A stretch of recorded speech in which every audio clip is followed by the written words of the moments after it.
Hello there and welcome to our live coverage of the Hong Kong Marathon. You're just looking at the starting lineup. We've had one or two of the smaller races already head off. It's dark here in Hong Kong and it's suddenly very cold as well. That weather came onto us only in the last couple of days. So there's the starting lineup on Nathan Road in Tsim Sha Tsui. And I'm joined for the commentary today by Oscar Ng. And Oscar, a good turnout this year. Yeah, thank you, Andrew. It's been a pleasant morning sitting with you, watching this race unfold.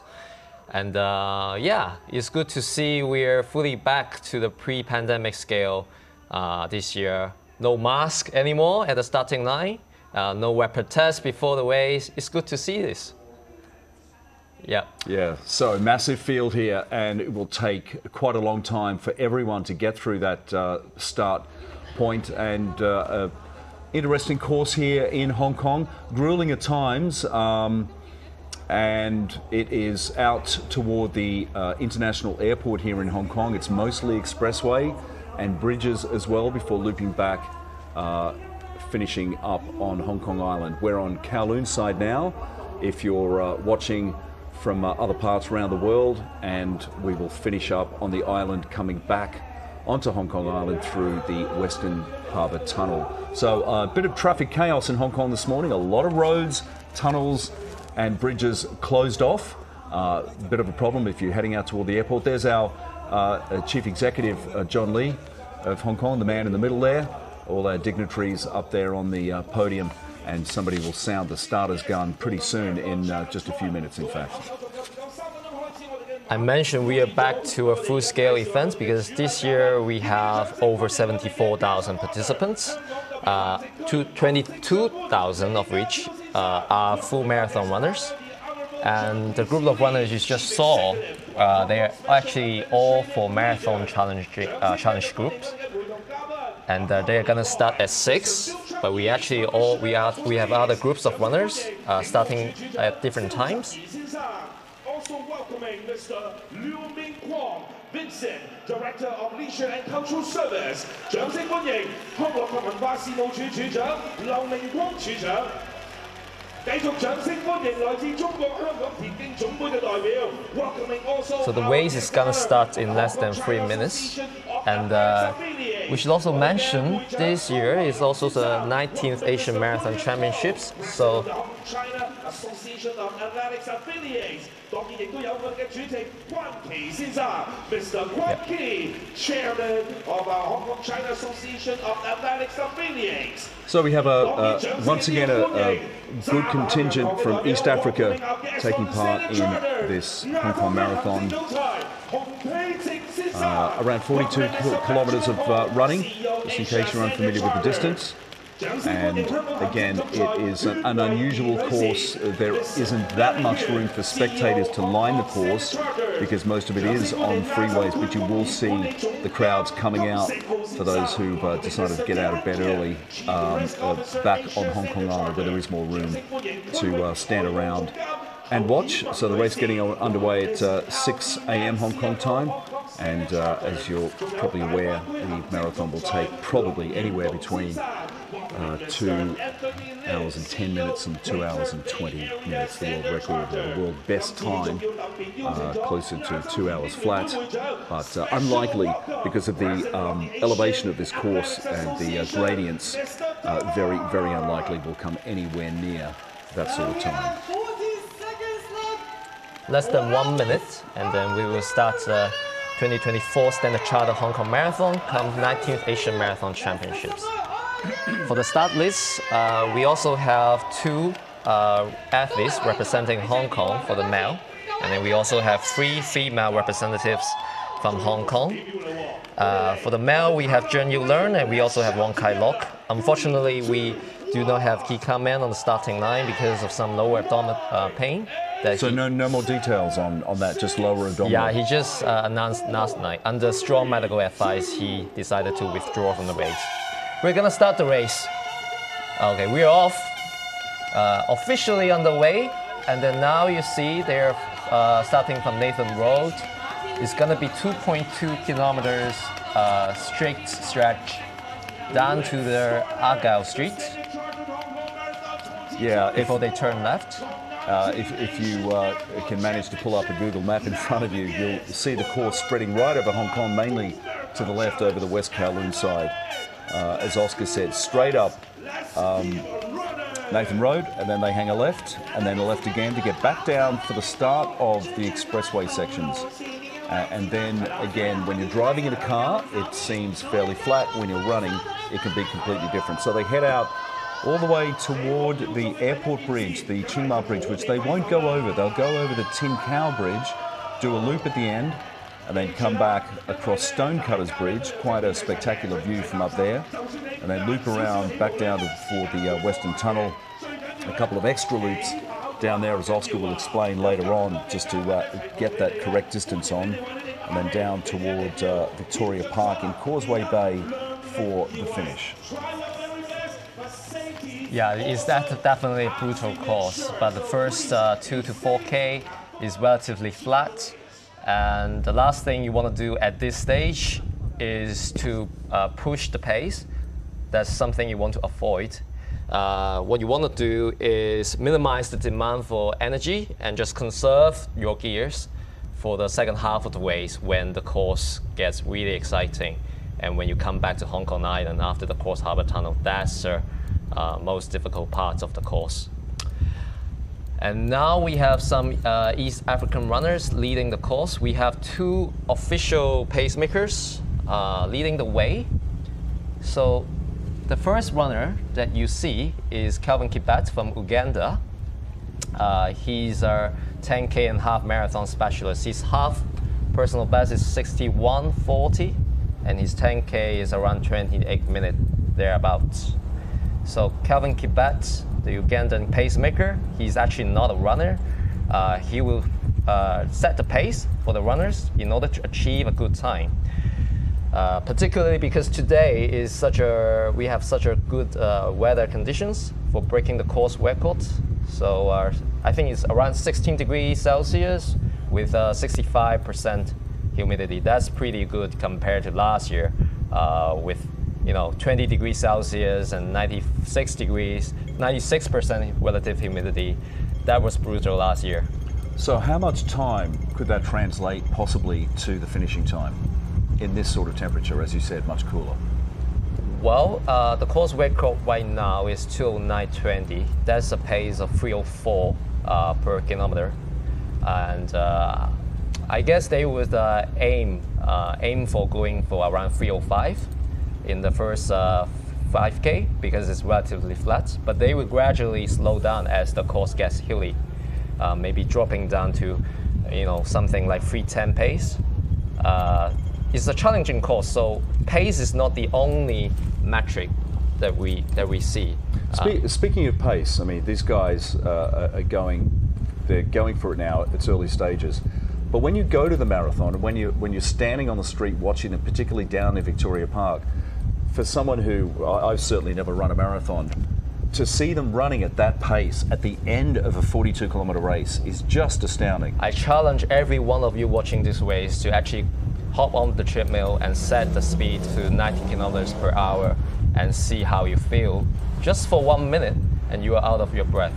And we are talking about, they're doing this for 42 kilometers plus an extra 195 meters. That's that's an impressive feat to do.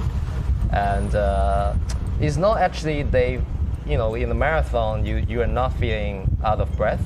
To run a good marathon is really about a test of your mind, your mental strength, and your muscular strength, because you're actually feeling quite comfortable aerobically, so you're not catching your breath at all until late in the race when you sprint to the finish line.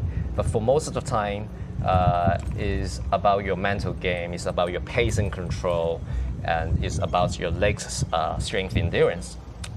And back to the race, we see 5 minutes into the race, Kelvin Kibet from Uganda, the pacemaker, leading the group.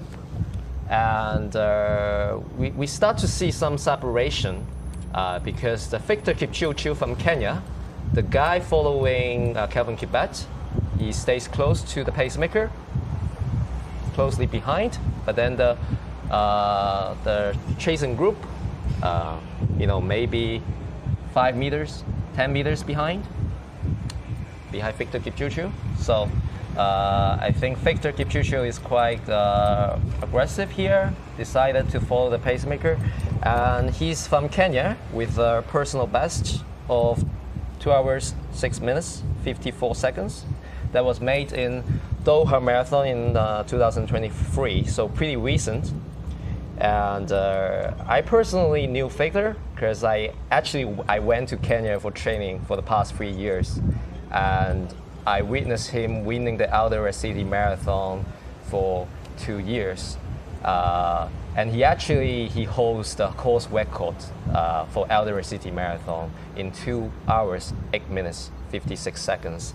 That's pretty astonishing for a race at altitude of 2,100 meters.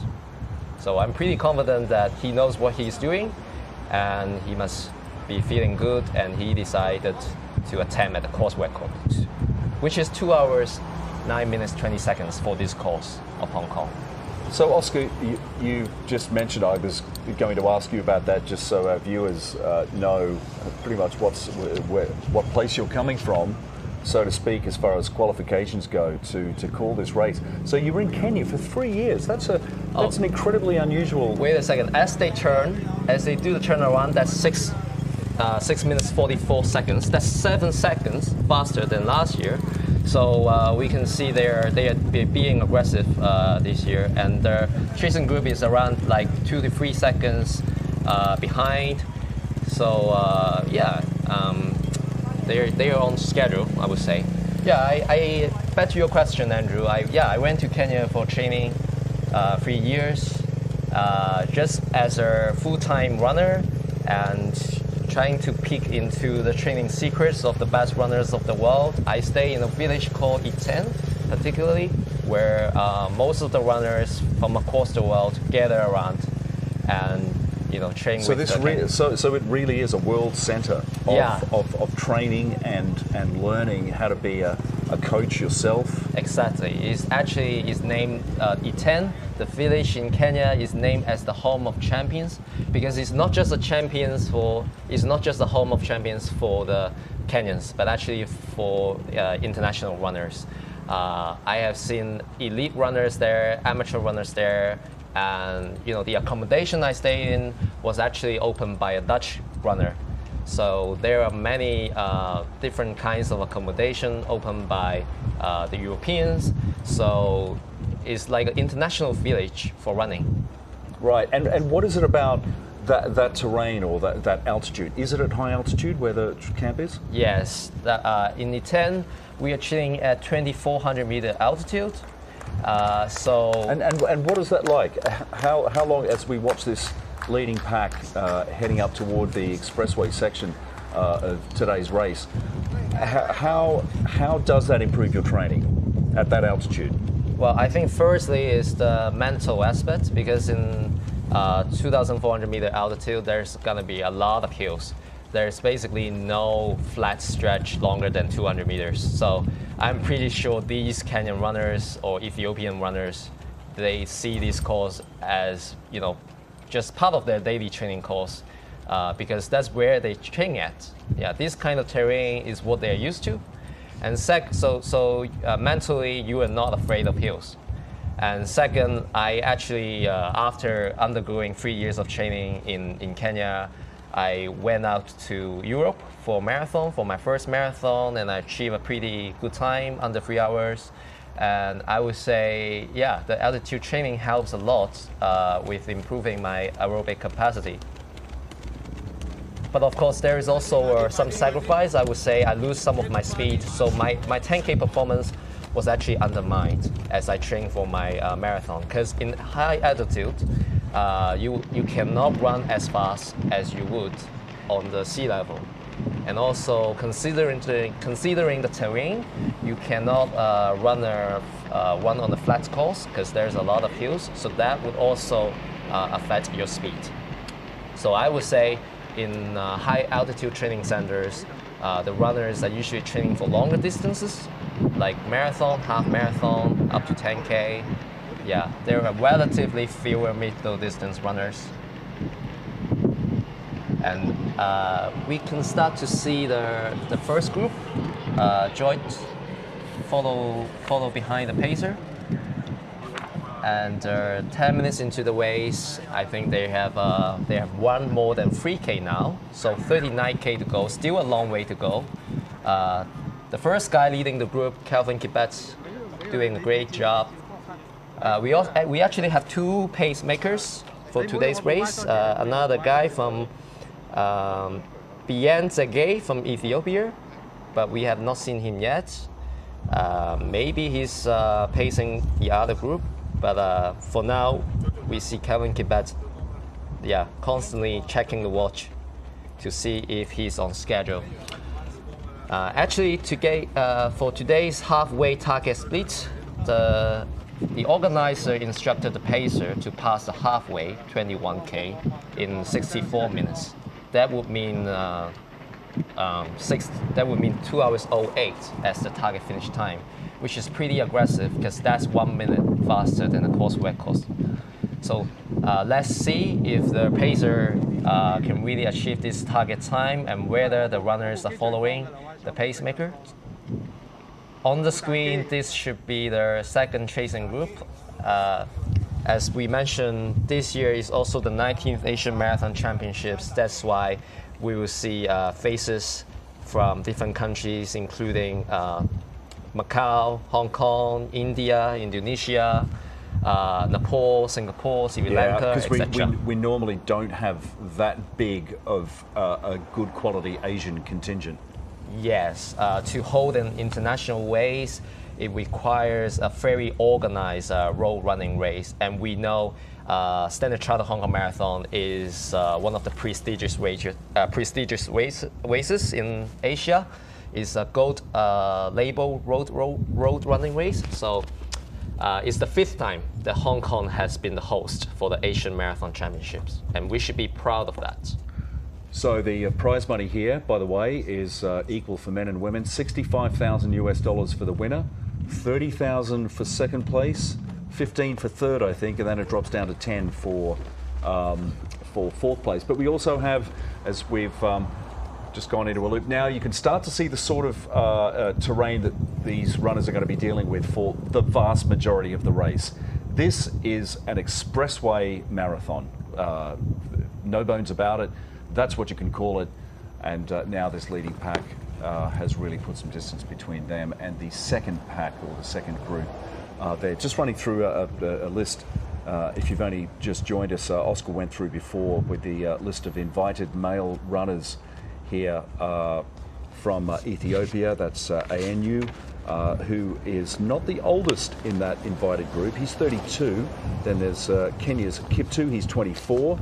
Moka of South Africa, which Oscar can tell you a little more about later on. He's 38 years old. Then Kipchirchir of Kenya, another of the invited runners, 36-year-old. Then Ramoy of Kenya, 27. Githay of Kenya, 29. Kabede of Ethiopia, 34. And as Oscar mentioned, those two pacers, Tsegay of Ethiopia and Kibet of Uganda, who we'll only really see a lot of in this first half of the marathon before they will eventually drop away. I think they are almost approaching the first water station very soon, which will be set at 4.6K. So they're approaching the first 5K mark very soon, and we will be able to see their splits when they pass the first water station and check the paces that they are doing. And these are groups of Bangladesh runners.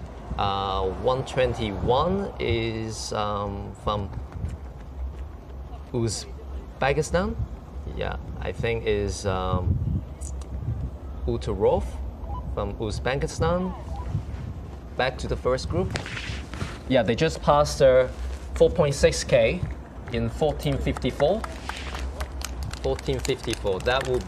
That would mean like 20 seconds slower than last year. So actually they slowed down a bit compared to the first 2K. So that's 4.6K. They are gonna approaching the 5K mark very soon. So 14:54 at 4.6K. That would mean a pace of 3 hours, 3:14. That's interesting that they would slow down that much at this early stage, Oscar. It's actually wise that they slow down a little bit more, because many of these runners, maybe they are not targeting course record anyway. They just target for a good ranking, because that ensures that they can get the highest prize. Now, I'd say that we've probably just come back to our leading lady, perhaps. Yeah, this is the leading lady, I'm sure, and then we should be able to see some local athletes with leading ladies. Yeah, so the lady ahead there, running second in that group, is Dinka of Ethiopia. She's 35 years old. And yeah, the first, the Zege is the pacemaker for the ladies group. So he is pacing the ladies group, and this is the male group. I think they have already passed the 5K, but we missed the splits as they switched to the ladies.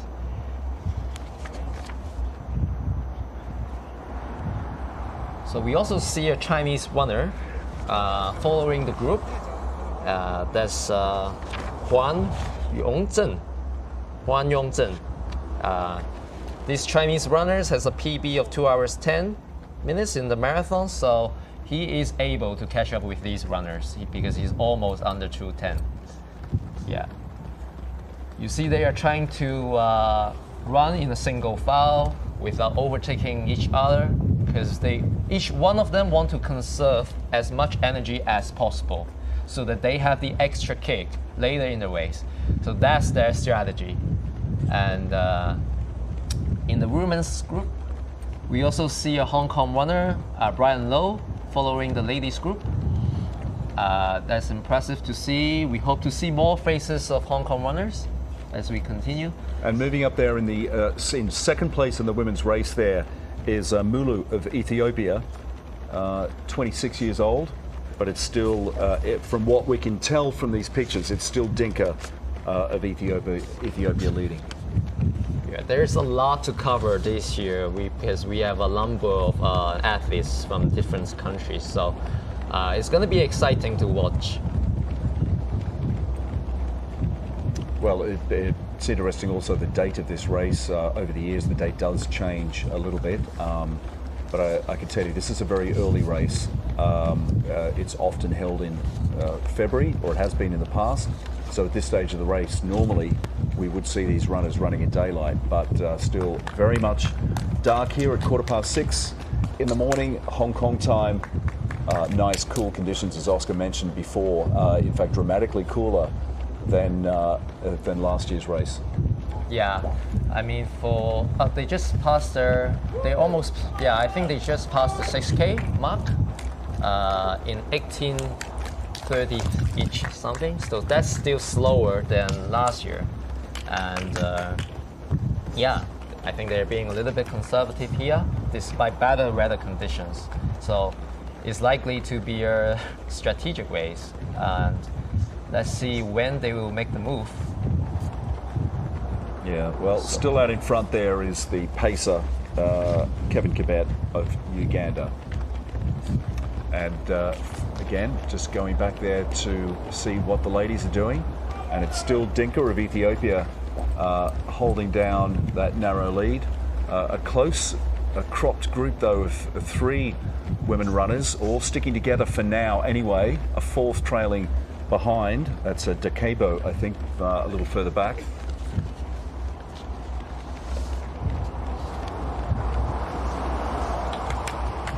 And those, Oscar, those runners coming in the other direction would be from the 10K? No, I think they also... The half?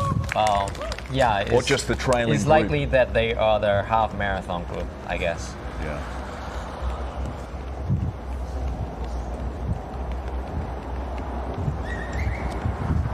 Now, these are the runners from Uzbekistan. And they are...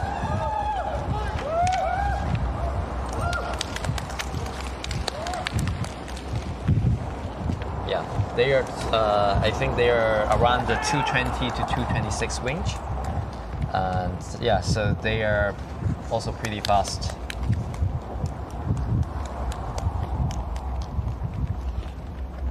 So Oscar, apart from the regular prize money here, we have some other bonuses as well. Yes, if you break the course record, for male that's 2 hours 9 minutes 20, and then for female that's 2 hours 26 minutes, and then you will get an extra bonus of $12,000 US. But also, if for male, if you go under 2 hours 10, you will also get a special bonus of 10,000. So that means for male runners, you can, if you break the course record or you go under 210, you will have a total of $88,000 US if you are the first place. So that's a lot of money for them. And it's also relatively high by international standard. I mean, for standard gold label race, the prize money for first place is only $30,000 US. But now we're talking about a possibility of $88,000. So that's quite attractive for them. So these runners, after the training you've done in Kenya, you've met a lot of the top runners. You know what sort of regime they run. How many full marathons, how many competitive marathons would these runners do per year? Well, for these runners, they are usually managed by a management company, and the company will send them to races every 3 to 4 months. Okay. Yeah. So, for example, I interviewed Victor Kipchirchir, and he said after this race, he will take a 1 month off and prepare for another race in March or April.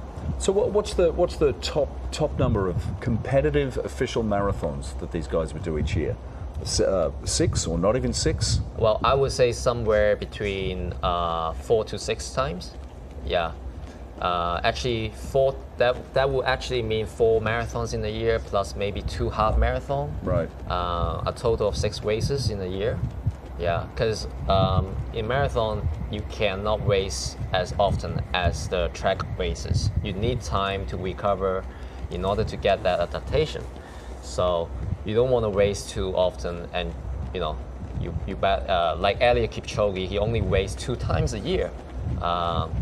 So recovery is definitely a key priority. So right now, I believe they are about 7K. They are around Nam Trun area, as you can see, free walk from behind.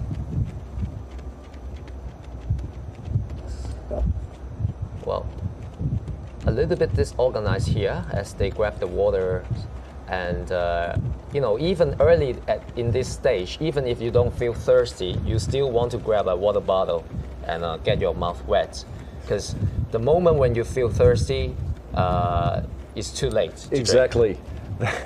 That's one of the oldest athletics rules in the book, isn't it? That by the time you realize, yes, I am really, really thirsty, yes, yeah, it's too late. Hydration is one of the key factors in a marathon, and these elite runners, they know what they are doing.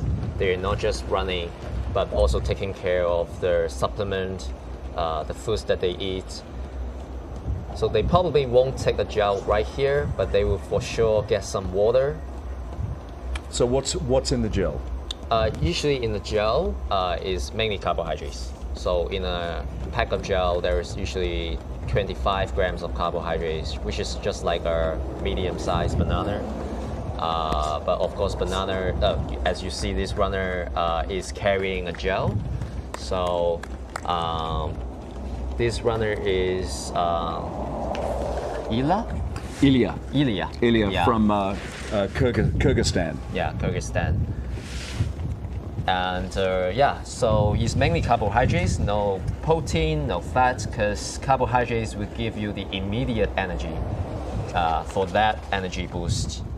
And in a marathon, it is advised that you take around 60 grams of carbohydrates per hour.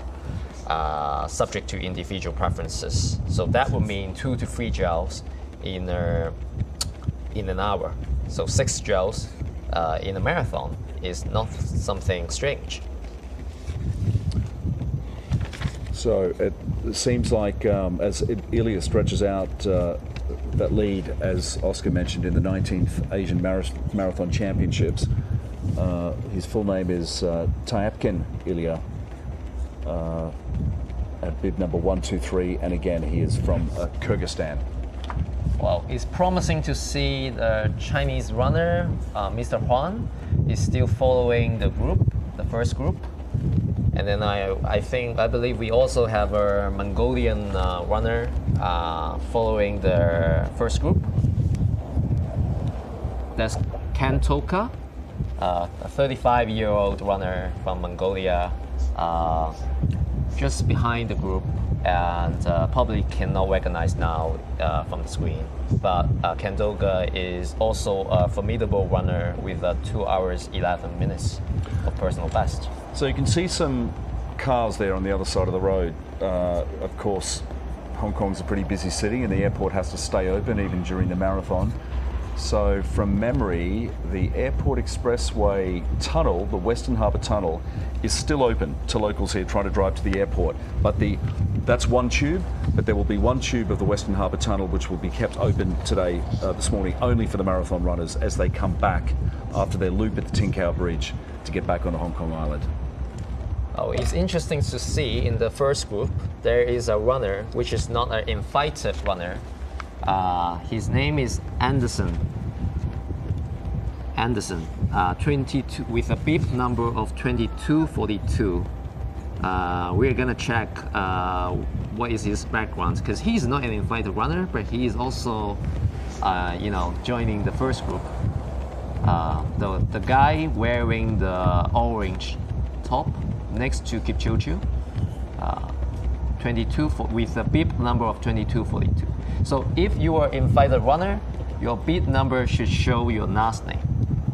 Yeah, but if you are not an invited runner, just like a normal runner in the challenge group, then you are. It is your bib number that is shown here.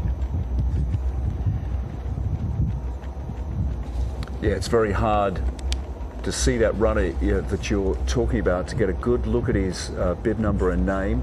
There he is off to the far left. I think that's the runner you're talking about, Oscar.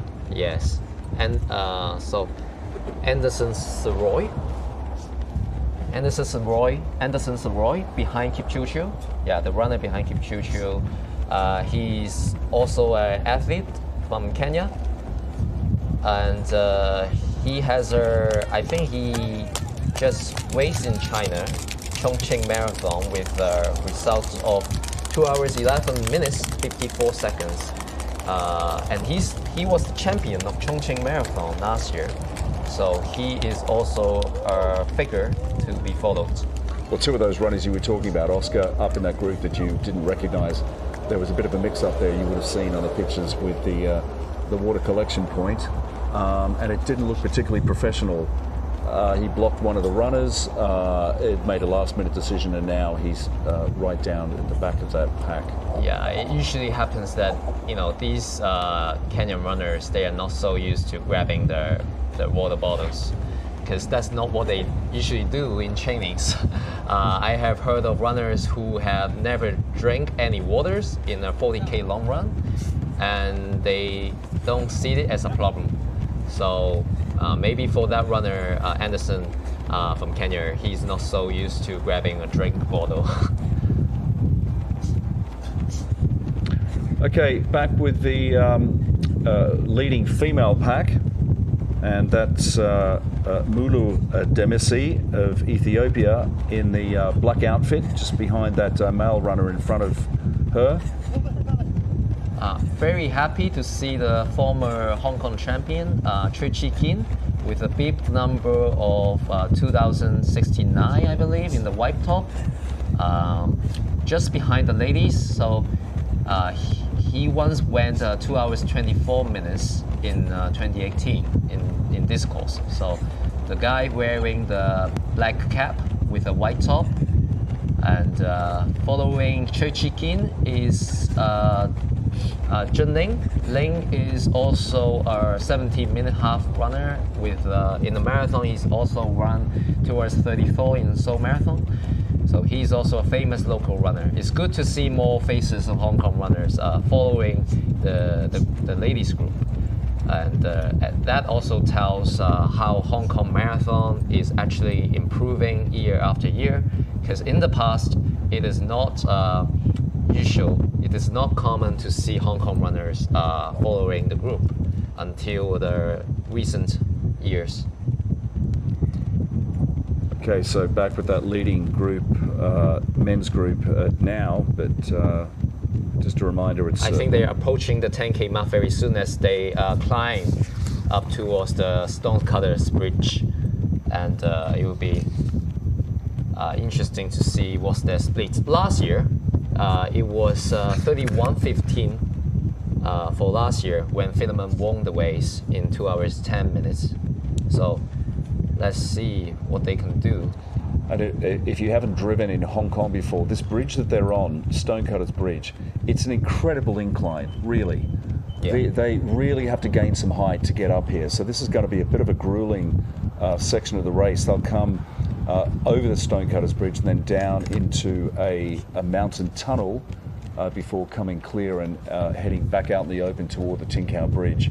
And the time seems to be flying here. We're well over the 30-minute mark. Yeah, I think they passed the 10K according to the live tracking app.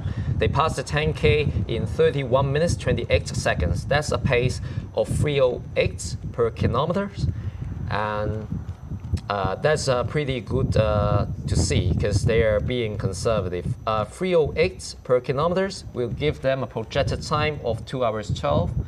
Although it is slower than the course record, it actually makes sense because the first 10K, they have to accumulate more than 17 meters of elevation in the first 10K. So it's good to see that they are being a little bit conservative. Even more conservative than last year, 31:15. And I'm sure they will definitely speed up once they make that U-turn in Tin Cow Bridge after the halfway mark, when the course begins to go slightly more downhill. But anyhow, right now, when they pass the 10K in 31:29, and I'm sure they are feeling pretty comfortable because imagine their personal best is 2 hours 06, so that would be that would mean 3 minutes per kilometers or faster on average. So right now they are running X seconds slower than their PB pace. So they should be feeling comfortable, which is right. In a marathon, you never want to push too early in the race because you may not feel it, but when you feel the pain, it's too late. Yeah, you mentioned this before we went on air, Oscar, about some of the things that runners have to watch out for. I mean, you'll see a runner often pull up in a marathon, and at the time you just don't know why. They just stop. But you're saying cramping is enemy number one.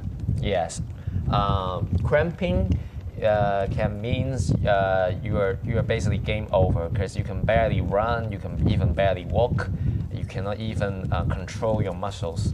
So your muscles will tremble uncontrollably.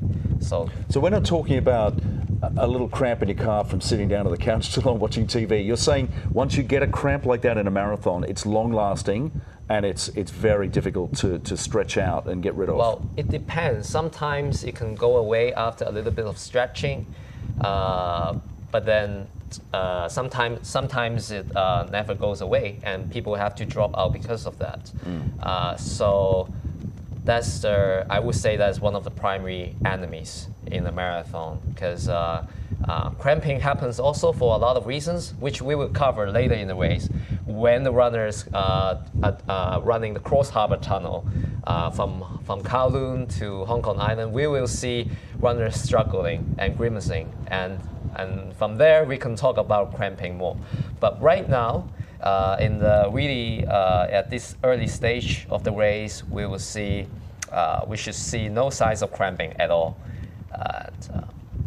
Kelvin Kibet doing a good job of pacemaking, and then we are back to this Kyrgyzstan runner. Yeah, look at that. He's all out on his own. Ilya of Kyrgyzstan. He's got no one in the rearview mirror. Yeah, that's actually not an ideal thing to see. We don't know exactly what's the pace he's doing right now and exactly where is his position in relation to the group. But I would say it's not a good thing to see, because without the protection of a group, you waste much more energy. And at this stage, as I mentioned, right now the tactic is to conserve as much energy as possible. And we do it by staying behind the group, because that's going to help you off a lot of minutes. Okay, so they're basically running from east to west at the moment. So you can see little shimmers of the sunrise coming up in the background as they head down. They've basically nearly cleared the Stonecutters Island Bridge and they're heading toward a tunnel now. Although these guys, the ladies pack, they're still heading uphill. And that is still, it looks like Mulu is still out in front in the women's pack. Well, in the women's pack, we see a male runner leading them. That's the pacemaker, Sergey from Ethiopia. He only has a personal best of 2:26, 2:27. So, not sure if he can not sure if when he will drop out of the race, finishing his pace making duties. But I would say, like, with a personal best of 2 hours 26:27, that's even slower than the ladies that are running behind him. So it's interesting to see what's the pace that they are doing. Back to the lead group. I think so right now they're around 11K mark, thereabouts, and as they approach the water stations, that's actually 11.8K, and in 37:30.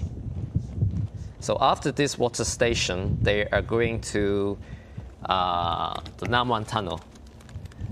So as they pass the 11.8K in 37:30, as I mentioned, that's a pace of 310 per kilometer. So they are slowing down, and because of the uphill stretch, I believe. And as they enter the Namwan Tunnel, they continue to climb uphill. And that's actually, why this course is very demanding for most of the runners, because in the first half of the race, there's a lot of uphill stretches. And if you are not being experienced, you probably just run your target pace with increased efforts, and you suffer in the second half of the race, even when the race turns downhill. Because we know that in order to run a faster marathon time, the best way is to do it on a flat course. In an undulating course with rolling hills, it's very difficult to run, it's very difficult to control the intensity. And you can never make up the ground by running faster in the downhill, because the uphill will just waste you more energy. And even if you run faster in the downhill, you cannot make up for the lost time. And so the first guy, Kibet, is the pacemaker leading the group. And then behind Kibet is the Anyaniu from Ethiopia. He's actually the fastest runners in the field.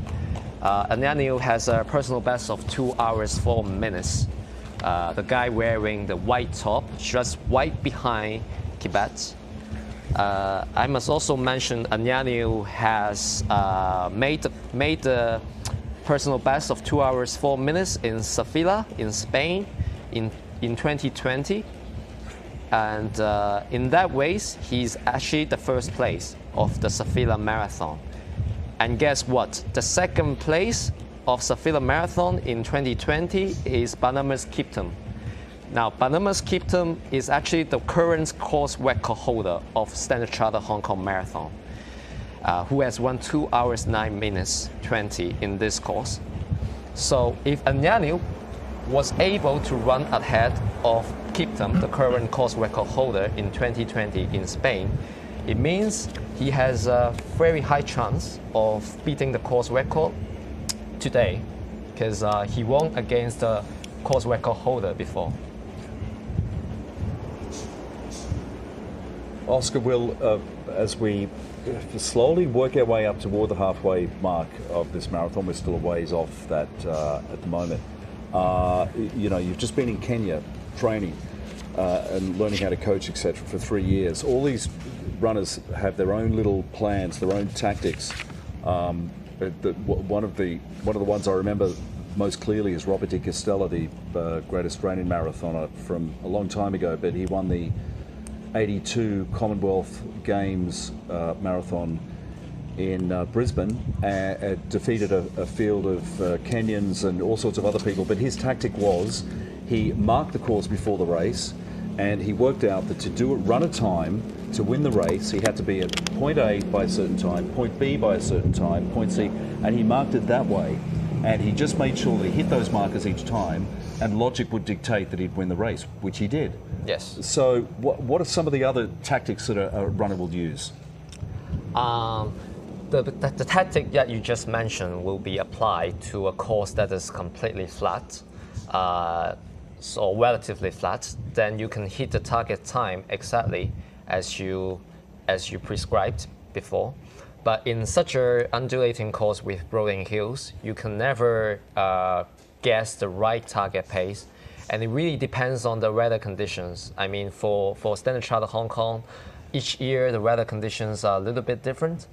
So I would say you can also use other subjective indicators as a metric of your intensity control. For example, we can use a conversation test. In a marathon, you want to be able to speak a full sentence. For example, like, I am feeling good. I can communicate with you. You can actually try to say that as you run and see if you are able to speak such a full sentence. Because if you can, that means you are aerobically comfortable. You are staying below the lactate threshold to make sure the intensity is not too high, that you engage in the aerobic system. So that's one of the subjective methods, apart from the objective indicators. And as they run out of the Nam Wan Tunnel, that will mean 13.5K, because the Nam Wan Tunnel is officially 1.2K. So they just passed the 13.5K in approximately 40 something. Yeah, I tell you, I mean, they're going to be at the 15K. Yeah, so in the blink of an eye. Still 3:10 pace. So that will give them a projected time of 2 hours 12. So that's relatively conservative, because we know in this course, even with last year's bad weather conditions, the runner can finish in 2 hours 10. So a projected time of 2 hours 12 is relatively slow, but it's still early in the race. We start to see some runners maybe feeling the pacemaker is too slow, so he decided to break away. Let's see who that runner is. We are not too sure. Well, the problem exactly. It's still in the dark, and the problem is the motorcycle cameraman. They can't. Oh, hit that's these Victor guys. Kipchirchir. Yeah, that's Victor Kipchirchir from Kenya that I mentioned, with a personal best of 2 hours 6 minutes in Doha. So yeah, I think he decided that maybe the pace of 3:10 is a little bit too slow, and he decided to break away from the group. But it also has a risk, because as you break away from the group, you also lost the protection of the group, and so it's always a gamble at this stage. So I was going to say Mulu there. That's 14K as they grab the water stations. So 30 seconds slower than last year. So we had a quick shot of the women back there. Mulu had been leading. She dropped a couple of feet back, but it's too close to be saying really who's leading and who's not in that women's pack at the moment, because they are very, very tightly bunched. Yeah, we see the Victor Kipchirchir is now running ahead of Kelvin Kipbat, the pacemaker, the one behind Kipchirchir. Actually, Kipchirchir looked behind and is almost like, hey, pacemaker, Why don't you just run ahead of me and do your job? The officials asked you to pass the halfway mark in 64 minutes. What are you doing right now? Why are you running a projected time of 2 hours 12 in such ideal weather conditions? Why don't we push further? Why don't we speed up? So we see Kipet is now, swinging his arms. Yeah, hard. he's also looking at his watch a lot. Yeah. So as I mentioned, it can happen that the pacemaker is actually running harder than the elite runners. So now Kipet is definitely speed up, and it creates a new scenario because we can see definitely there is a lot of separation being made here. The Chinese runner, Mr. Huan, is at the tail of the group, and he definitely finds it struggling to keep it up. And Anyanwu and Mokoka going to follow Victor for a more aggressive pace here? That's the question that they are thinking in their mind. If they follow Victor, well, that would, of course, they would feel they would need to use more energy, and that can affect them later in the race. But if they don't follow, the gap can be too big. So back to the leading, the women's group. It's very good to see Brian Low, the Hong Kong runner, and Zheng Ning, also a local runner, and Chi Keen still following the ladies group. Brian Low is also a 10K runner with I think with a personal best of 31 minutes each. I'm not exactly sure, but it can be his first time to run on this course for full marathon. So, and also for Zheng Ning, it is also his first time running a Standard Chartered Hong Kong Marathon after his previous attempt with 2 hours 34 in Seoul Marathon. We have a lot more Hong Kong runners, but we are not able to catch them in camera. But I recommend the audience can also follow them in the official live tracking app to see how they are doing. As I mentioned, this year is the 19th Asian Marathon Championship. So we have Kai Lok Wong, and we also have Zheng Yulearn as our male representatives. And for the women, we have Wang Mei Yan, we have Crystal Watt, and we also have Joyce Wong for our representatives. How many of the top Hong Kong runners are getting out on a fairly regular basis, running the international marathons? So we have, this year we are supposed to have 6 representatives, but one of them, Ki Ka Man, just decided to withdraw because of health conditions. And for this Asian Marathon Championships is held is held probably a couple of years, every couple of years. So it's not every year, it's not an annual event. So the runners, they are really cherish the chance to represent Hong Kong and run the Asian Marathon Championship. So as they make the U-turn, I think they're they have already covered more than 15K. They are going to approach 16K very soon. They are now in Tsingma Bridge. Yeah, so it's a strange little loop, this one. It's easy to confuse that loop with the end of Tsingma Bridge loop, yeah. But it's actually just at the start of the big airport bridge. They'll come back and then head over the Tin Kau Bridge. Yes, you see they are not going to run the Tsingma Bridge as you see the traffic there. That's the bridge connecting. Oh, not Tsingma, Tin Kau. Tin Kau they are Bridge, going yes. to Tin Kau, but they they just pass by. Yeah. They just pass by.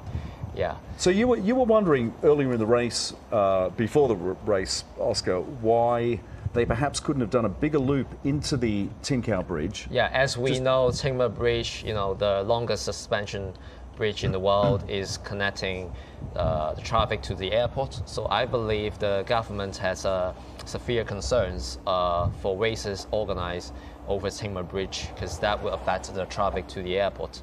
That's why they have to, they have to stick to the Tin Kau Bridge. And Zegay, the pacemaker, leading the women's group. Yeah, it's Mulu again, who is out in front. But again, there's virtually nothing between those first 3 women runners. So group now of 5 or 6 of the top women's field. And Mulu. The lead group just passed the 15K in 47:04, so that would mean a 3:08 pace. So they are bet-ons definitely faster, because around 10K mark they were averaging 3:10, but now they are back to 3:08 pace. So that will still give them a projected time of 2 hours 12, but at least they are speeding up. Now, another U-turn. Actually, in the marathon race, we don't want to have too many U-turns, because at each U-turn, you have to, suddenly decelerate. So that would mean an impact at your joints, and then you can also lose momentum. But one of the challenging features for this course is there are quite a lot of turnarounds, and runners have to be extra careful on these U-turns. Now, as they speed up, we start to see 2 groups being formed. The first group with Anyanyil from Ethiopia, with Victor Kipchirchir, with Stefan Mokoka. They're in the first group, and then the other runners are starting to drop off. Now, those runners dropping off are, as I mentioned, Mr. Hran with a personal best of 2 hours 10, and then we also see, I think, Ramoy. Ramoy is dropping off. The guy wearing the top, he has a personal best of 2 hours 7 in Fukuoka in 2022. But he started to, Ramoy is might be able to catch up a little bit. Yeah, not dropping off too far. That's a good sign to see. We want to see more competitors sticking around. Otherwise, it will be quite boring if there is only 1 or 2 runners being able to stick together right now. So, looking forward to how they are gonna respond later in the race. So our pacemaker still out in the front, and Kipchirchir of Kenya is still in that leading pack. Kipchirchir, 36 years of age, and a personal best of 2:06.54 run last year.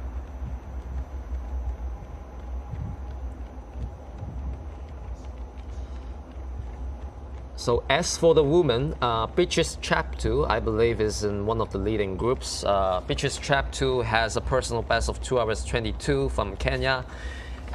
He actually managed the first 10K in 35 minutes, in 35:50.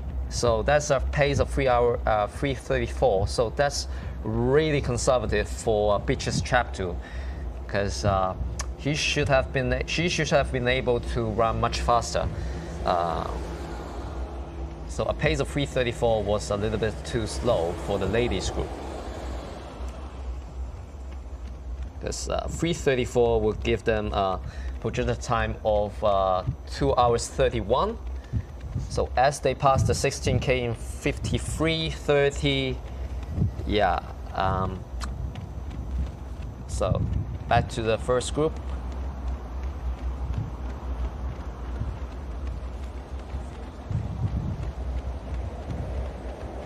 So the first group should be around the 17K mark, and Kipet checking his watch to see if he is on schedule.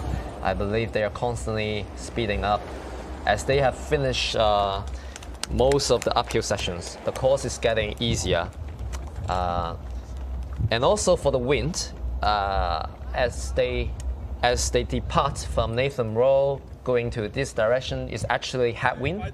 That can also be one of the reasons why they actually recorded a slower pace for this first half. And they might make up those losses a little bit later in the race. Yes, exactly. That's why in marathon we can not only use pace as their indicators for their performance. We have to be a little bit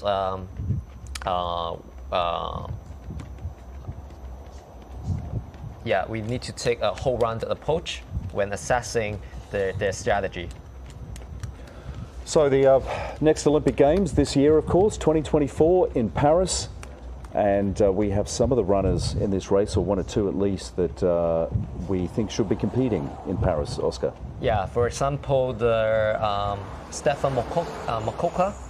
Mokoka is the one wearing the green shoe with orange top on the screen. I think he is, on the number 4th. Yeah, running on the number 4th rank.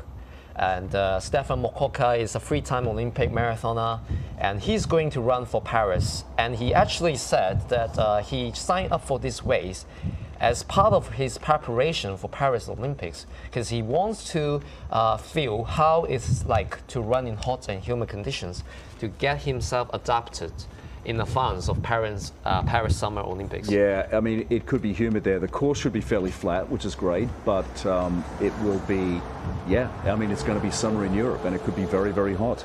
Yeah. He's 38 years old now, Mokoka, a PB of 2:06.42 set last year. What is the prime age for a marathon runner? Because they can go on into the late 40s or even late 30s, I should say. Yeah. What's the peak age? I mean, in the past, the common wisdom is the peak age is around 30 to 35, and after 35, you start to, drop, because as you grow older, your maximum heart rate drops every year after 30 years old.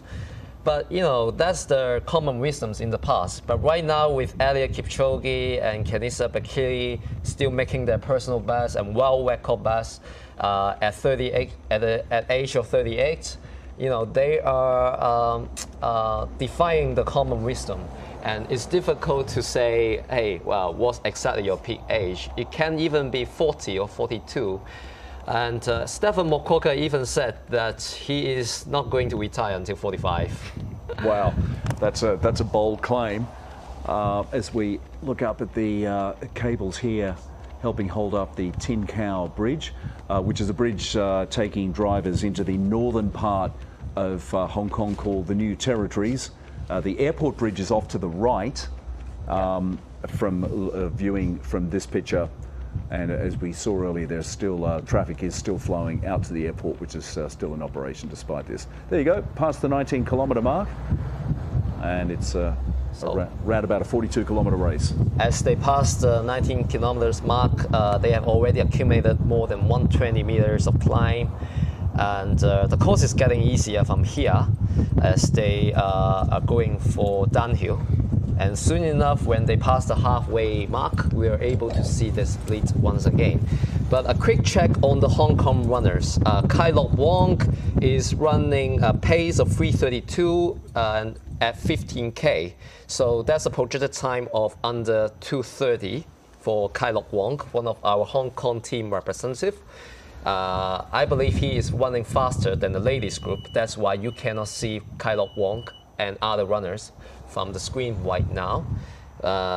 And for Kai Lok Wong, we know he is he was the Hong Kong champion and the overall champion in 2021 when there were no overseas runners, a very special addition during COVID. Yeah. And at that time, he was running 2:31. So at this pace of 3:32, Kai Lok Wong is gonna be able to break his personal best, which is also one of his goals before the race, as he said.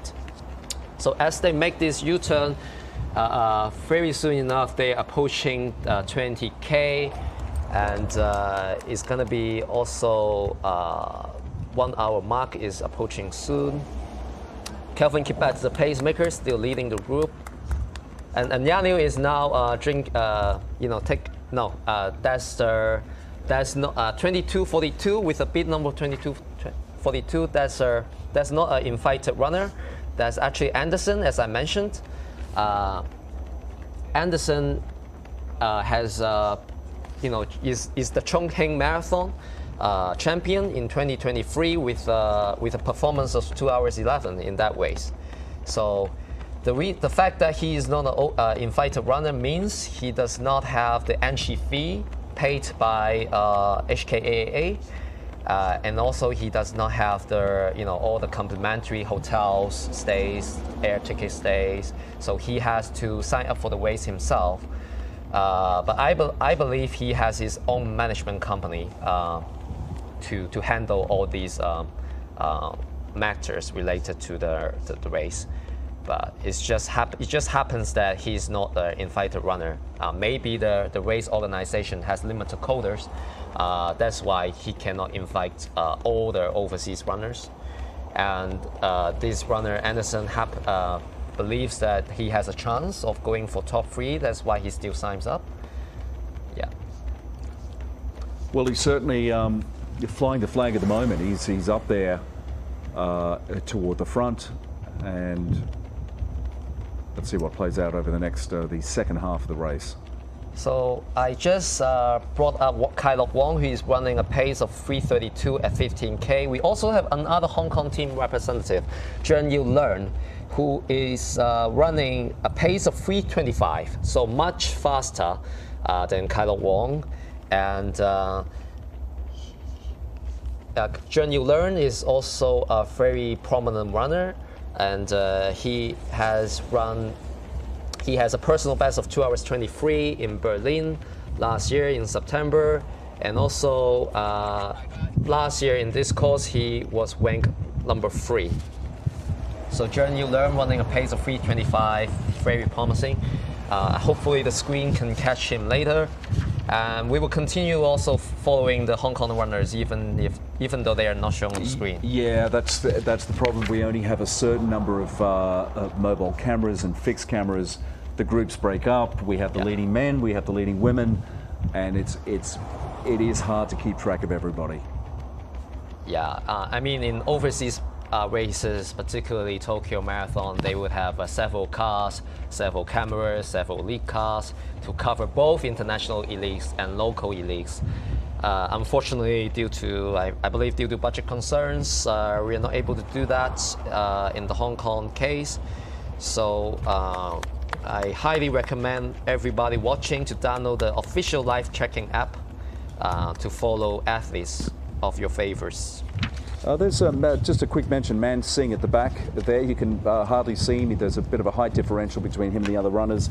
India's Man Singh up there with that group. He's running in the, again, he's on the list for the 19th Asian Marathon Championships, 35 years of age. That's the water station at 20K for male runners, and they are already running a pace of 3:07. Projected time is 2 hours 11. So, as I mentioned, they are accelerating, and they are getting faster and faster. That's a pretty sound strategy, and I believe they are going to getting faster as the race went on.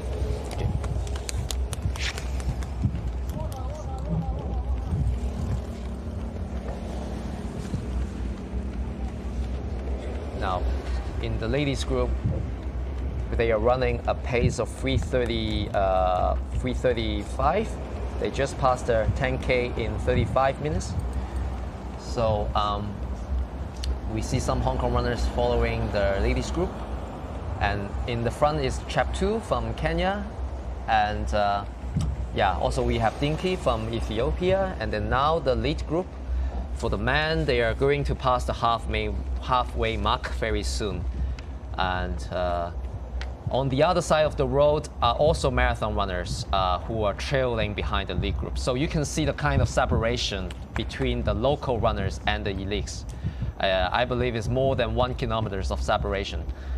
Here we see Wang Wanzheng, our Hong Kong record holder in multiple disciplines.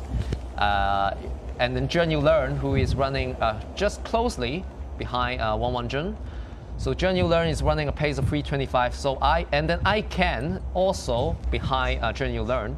So I believe I can is probably running also 3:26, 3:27, and then Wang Wanzheng slightly faster, 3:23, 3:24. So that would that is also a good time for them. And very close to their course record here, because Wang Wanzheng ran 2:25 last year, and then Zheng Yu Learn ran 2:26. So a pace of 3:25 or 3:23 can give them much faster time than their course record.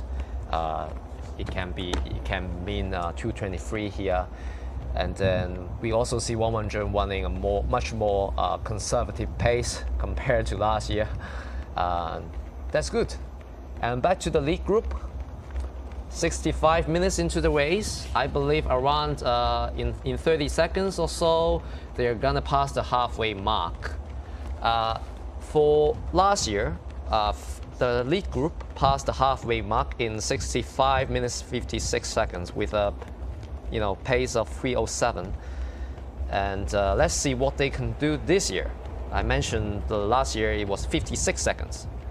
So we should be able to see the official timer here as they pass the halfway mark. So everybody keeping an eye on the time that they are running. Look at that, halfway, and again, the sun has barely even come up. It's still fairly dark out there. We are in morning twilight here. And Kibet, the pacemaker, still out in front. So we have Kevin Kibet there, the Ugandan, leading them, the official pacer. And whenever we cut back to the women, you'll see the man leading that women's group, Bayana Segay of Ethiopia, 25 years old, also purely doing a pacing job. That's a good shot there. Look at that. The pack, the trailing packs up on the other level of expressway, also mixed in with the 10K and half marathon runners. There's one of our Chinese runners, Huang, there. Yeah. On his own, as you mentioned before, Oscar, not a great, not an ideal thing to be out on your own. Yeah. So, well, we can see whether the other Asian Marathon Championship runners are able to catch up from behind, and let's see what Huan will end up in. And for the lead group, it's still now it's already 66 minutes. We still haven't seen. Well, actually, maybe they have already passed the halfway mark, but we just missed that because of switching screens. Yeah, I believe so. We will check from the app to see how fast they're running. But at 20K, the lead group passed at 20K in 62 minutes 54. So a pace of 3:08. That's very similar to last year, slightly slower, but not much difference, not a big difference. And I think Kelvin Kibet is gonna, he's the pacemaker, and before the race, he told me he's gonna drop out at 25, finishing his pace-making duties. Is that, what is the average distance where a pacer will drop out? Well, usually around 25K to 30K. Especially for Kibet, he's not a marathoner, he's a 10K and half marathoner. So I don't think he will run more than 25. But last year it was interesting because the official pacemaker Kimeli actually finished the race. Kimeli finished the race, I think, in 5th rank. Okay, so they're not obliged to drop out. If they want to and they feel they've got the pace to keep going. Because they are bona fide runners, so they can actually finish the race. Yeah. So as long as they achieve, if they achieve the official target for the halfway split, I believe they can get the bonus. But the reason why they want to finish the race is because there are also cash award for ranking. So it motivates them to finish it. But it kind of defeats the purpose of pacemaking. Yeah, because you're supposed to give it your all for, as you said, 25, maybe 30 Ks. Yeah. Because if you have the idea of finishing the race as a pacemaker, you are not going to run fast, right? No, if that was the case, you'd be winning gold medals at the Olympics. Yeah. Right? If you were that good. But well, it's good to see some volunteers cheering on for the runners. It's really tough as they are now out of the city, and in a marathon without any spectators is hard to run. When I went in Rotterdam Marathon, there is over hundreds of thousands of us spectators along the course cheering you on, yelling at your name, and is electrifying to hear the spectators cheering for you, and it really helps But in Hong Kong Marathon, unfortunately, they're out on the highways. We rely on the volunteers to help these runners push through. Well, there was a famous movie 50 odd years ago, The Loneliness of the Long Distance Runner, and these guys know exactly what that's like for most of this race. Really, again, it's an unusual international marathon in that there are hardly any spectators. Not because there's a lack of interest here, purely because of the course layout. You can't get the spectators out near these expressways, so they will congregate around the finish area in Victoria Park in Causeway Bay on the busy, bustling Hong Kong Island. So we just saw Wang Jun in speed second. He's running a pace of 3:24 at 20k. So he's also, Wang Jun was approaching the halfway mark very soon. He was ranked 21st in the overall positions. I believe Wang Jun is now the first Hong Kong runner leading. He's not representing Hong Kong in the Asian Marathon Championship, however, but it's still good to see Hong Kong runners being ranked in such a leading position. And just closely behind Wang Jun is our Hong Kong team representative, Zhen Learn. So Zhen Learn running a pace of 3:25, definitely a very good pace for him. And for Wang Jun, a pace of 3:24 would means 2 hours 24:07 projected time, and it will be much faster than what he went last year. Last year he went 2:25:50 something, so 2:24 is good. And now we see more Hong Kong runners. This is the ladies group. They are running a pace of 3:35, so a projected time of 2:31, and we see another Hong Kong runner here, Jacob White, wearing the sunglasses. Out to the left in the black. Yeah, in the black. Right. So Jacob White is also a very famous Hong Kong runner. He is our representative for Hong Kong Trail Running Championships. His distance cover from 42, from marathon up to ultra marathon of 80Ks, 100Ks. He is amazing. His perseverance is incredible. During hot, humid summers, Jacob White can still run upwards of 200 Ks per week. What an endurance monster, and with strong willpower. Because we know when it's 30 degrees, 99% humidity out there, how do you run 30K a day? I can tell you, I do a lot of hiking in Hong Kong, and I hike through the summer, and I've been passed by people running as well, and it's nuts. Yeah, so I don't know how they do it. Yeah, amazing. And 35, 36 degrees.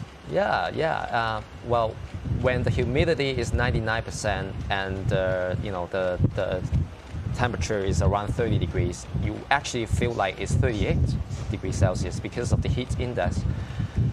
So now back to the lead group. They are now in Chun Ching Tunnel. The tunnel is around 1.65K long, so they are around 20K each. And in this tunnel, you feel pretty quiet. You hear nothing but your footsteps and the breathing, the sound of the breathing from your rivals and your own breathing sound. So it's actually quite amazing to run in tunnels. I believe it's a unique experience for these runners. Of course, one of the concerns of running in tunnels is the air quality, and that's why the traffic of these tunnels have to be closed at midnight. Exactly, yeah. Plenty of time before. Yes, because air quality is one of the key benchmarks for gold label road running race.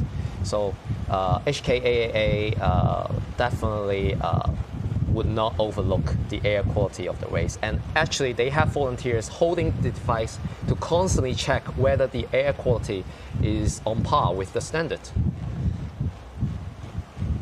Do you know what sort of device they would use to check, or is it an air filter, some sort of filter that picks up the particulates? Or? Yeah, I believe it's to assess the air particles. Yeah. But overall, I don't think you will feel a lot of dust or gas because the traffic was closed since midnight. Yeah. And really hats off to all the volunteers standing on the course. I know they started the setup as early as 10 p.m. last night. There are over 8,000 volunteers out on the course. Is a massive number. That's amazing. 8,000. Yeah, I mean, it's like we have 74,000 runners out on the road, and then we have 8,000 volunteers. The ratio is incredibly high. So really, thank you for all these volunteers for making this race happen. And as they get out of their Chunxing tunnel, they are approaching 24K water station very soon.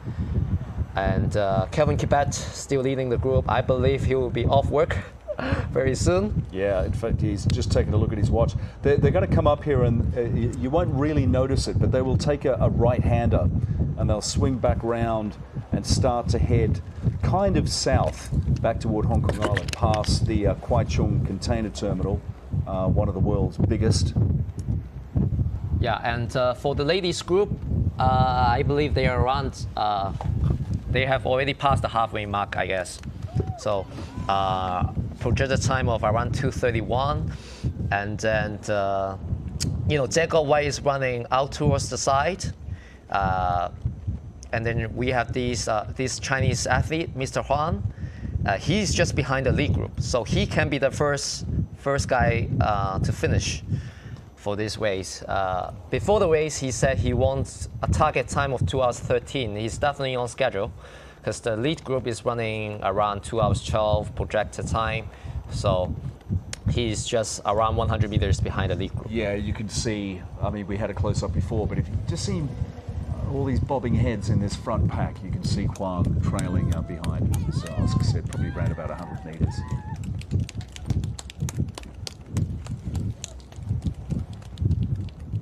So starting from here, when the pacemaker finish his pace-making duties, the race is going to be exciting. So I urge all of you watching not to leave the TV, because that's the fun part of the marathon. The marathon starts at 30K, around 90 minutes into the race. So that's the exciting part of the race. Yeah. So again, it's hard to tell looking front on like this. In any marathon TV coverage, you don't get a good idea from the side of how fast these guys are running, and the women as well. The pace that they can still put on after 25, 30K is just astounding. I mean, amateur runners, if you go out for 5K at 6:30 pace, that's already tough. But for these runners, they are running set 3-minute pace, close to 3-minute pace, 90 kilometers per hour for 42 kilometers. Yeah, that's just unbelievable. It is. It's almost superhuman. Now, this is interesting, Oscar. I've just noticed over the last couple of kilometers, particularly now, they're now almost single file. Yes. So we now don't have a bunch, we have a line. Yeah, you want to run in a single file. You don't want to distance yourself from the group running towards the side. And that's because of the drafting effect. It's like cycling. You want the front group, you want the front runner to break the wind for you. Yeah. So you want to stay closely behind the runner in front of you, and it is very beneficial because research shows that drafting can save you 3 to 5 minutes in a marathon. Wow. That's critical advantage for these elite runners, because every minute matters for them, and of course matters for the prize money as well. And then I mentioned Mr. Huan is not going to be the first one leading in the Asian Marathon Championships, because behind the canyons we have an Indian athlete, Singer. Yeah. Man Singh, who we've been following throughout this race. He's been up there with the leaders the whole time. He's 35 years of age and a seasonal best, or a season's best of, 2 hours 16. Yes. So, by the personal best, Man Singh's personal best is actually 6 minutes slower than Mr. Huan. And he's also running a PB pace of 2 hours 12 in this hilly course. So, it remains to be seen whether Man Singh can follow up with the group, whether he's being aggressive or he's going to be making a massive PB right here in Hong Kong. And for the second group, they are now in Chun Ching Tunnel. So they are around like 2 to 3K behind the lead group.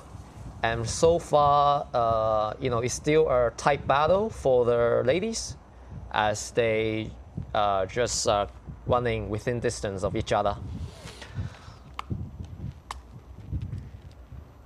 So we have 3 Hong Kong male runners here, Brian Low, Jacob White, and Zhen Ling.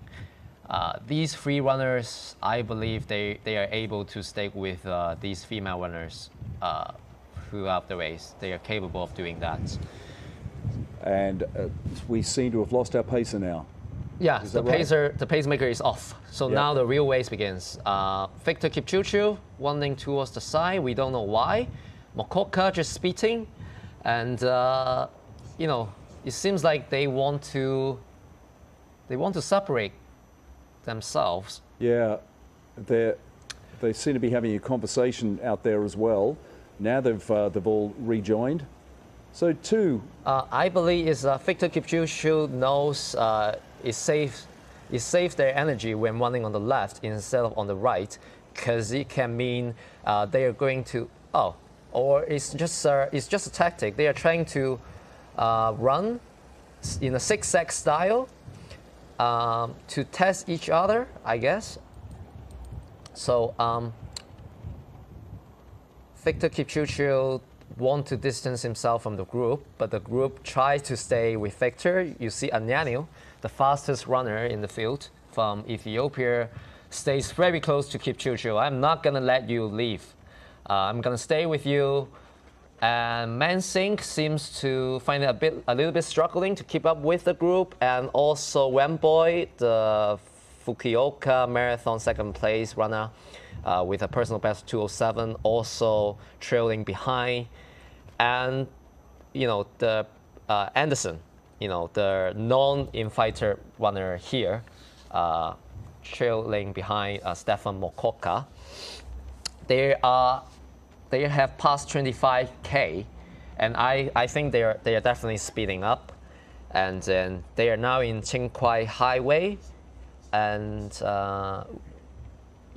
as they grab their personal drinks bottle. So for these elite runners, they all have their personalized drinks bottle that they can submit to HKAAA before the race. And usually inside these drinks bottles are their personal favorite energy drinks, lots of sugars, and probably some electrolytes as well. But Kipchirchir said, it's fine. I just need to grab a sponge. I don't need the drinks. And Kipchirchir constantly looking from behind. I mentioned Kipchirchir is Eldoret City Marathon champion for 2021 and 2022. And in these 2 races, he was also very technical. He conserved energy for the first half and recorded a huge negative split in the Eldoret City Marathon with the best runners of the world in Kenya. And I believe in this course, he is also adopting a similar strategy. He is trying to accelerate from here and see who can catch up. I believe very soon we can see the potential top 3 male runners as they create separation. Ladies and gentlemen, this is the excitement, the exciting part of the course. The marathon is beginning soon as they approach the interesting. Also, you keep saying that. So we've had 25K, but it's almost like the rest has just been built up. And you're saying that the real race starts now. Is all the build up. Marathon is long, and we need to define the 42K into multiple chunks to make it manageable. So,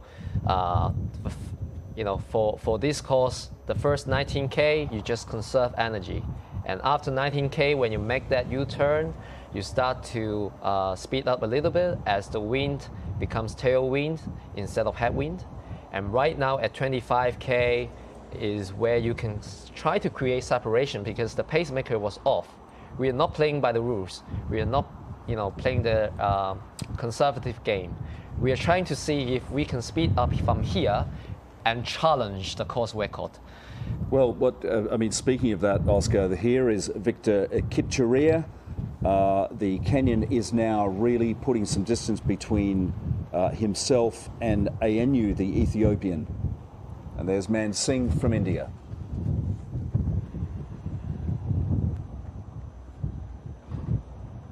And back with the... so the ladies group out of Chengqing Tunnel. And so that means around 24K for the ladies. And then for the men, they are almost somewhere around 28, I believe. They are now in West Kowloon Highway. Is a downhill, slightly more downhill for this session. And they are coming back towards the Kowloon side. Remember, they were just in Kwai Cheng, in Singma Bridge, in Dinga Bridge. Now they are in West Kowloon Highway, coming back to Kowloon side, towards Lam Chern, towards Olympics, and then to Western Tunnel. So Victor Kipchirchir, now the first place. He's constantly look behind and see if Anyanu, the fastest runners. this is the perfect example of what you were saying about the race starts here. Yes. Now we have a race. We have Kipchirchir, a good 5 meters in front of ANU. Yeah, and Stefan Mokoka from South Africa, the 3-time Olympic champion, currently in the third.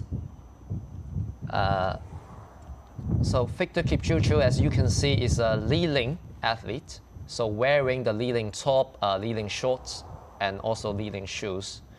And it also happens that Anyanu is also a Li-Ling athlete. Okay, look at this. ANU now is gaining on Kipchirchir. Yeah, Anyanu is definitely catching up. Remember, Anyanu has the fastest personal best of 2 hours 04, and Victor Kipchirchir is a 2:06 runner. So Anyanu definitely has no fears because he knows he's the fastest in the field. It's gonna be exciting to see who can outpace each other. Now Victor Kipchirchir is very technical, constantly looking from behind. And maybe challenging Anyanu. Hey, you want to follow me? You want to follow me? Why don't you just running side by side? Victor Kipchirchir doesn't want to be a pacemaker. He doesn't want to break the wind for Anyanu. He's challenging Anyanu to run side by side, to run neck to neck, to compete on a level playing field without taking advantage of each other. That was such an interesting little dynamic there. Yes, between that's the two. competitive spirit coming out of a canyon. Oh, Anyanu takes the challenge, it seems. Yeah, he's beside him now, so no more slipstreaming. So I hope the audience can kind of feel these mental battles of these elite runners. They are not just trying to run the fastest time possible. When you are on this level, on this elite level, with just 1 minute, 2 minutes of difference on such a technical course, you gotta be tactical. You cannot just stick to the same pace. You gotta do what we call some kind of far leg runs, a kind of speed play where you alternate between faster paces and slower paces to disrupt your athletes. Now, what Kipchirchir did just then, he swung right over. Now, technically, he's going to lose time doing that, isn't he? He's going to losing the time because he's not running a straight line, right? But the reason why he does that is because he doesn't want Anyanu to take the advantage of him running in front of him and being the pacemaker. So they definitely don't want to running ahead of each other. So that's why he's trying to running towards the side. Well, this is going to be fascinating now Kipchirchir runs behind Anyanu. He wants Anyanu to take the lead because he just burst. He just did an extra burst from 25 to 30. So he wants Anyanu to take the lead from here, so that he can conserve the energy and prepare for the last sessions in Hong Kong Island or the sessions around Western Harbour Tunnel. Kipchirchir is not gonna, he knows he's 2:06 runner, he's not a 2:04 runner like Anyanu, so he's not gonna to create very much separation. He knows how to play this game, definitely. And Stefan Mokoka gradually catching up, and also Anderson, the non-infighter runner, also staying closely. And Kipchirchir is saying, hey, just catch up. We run together.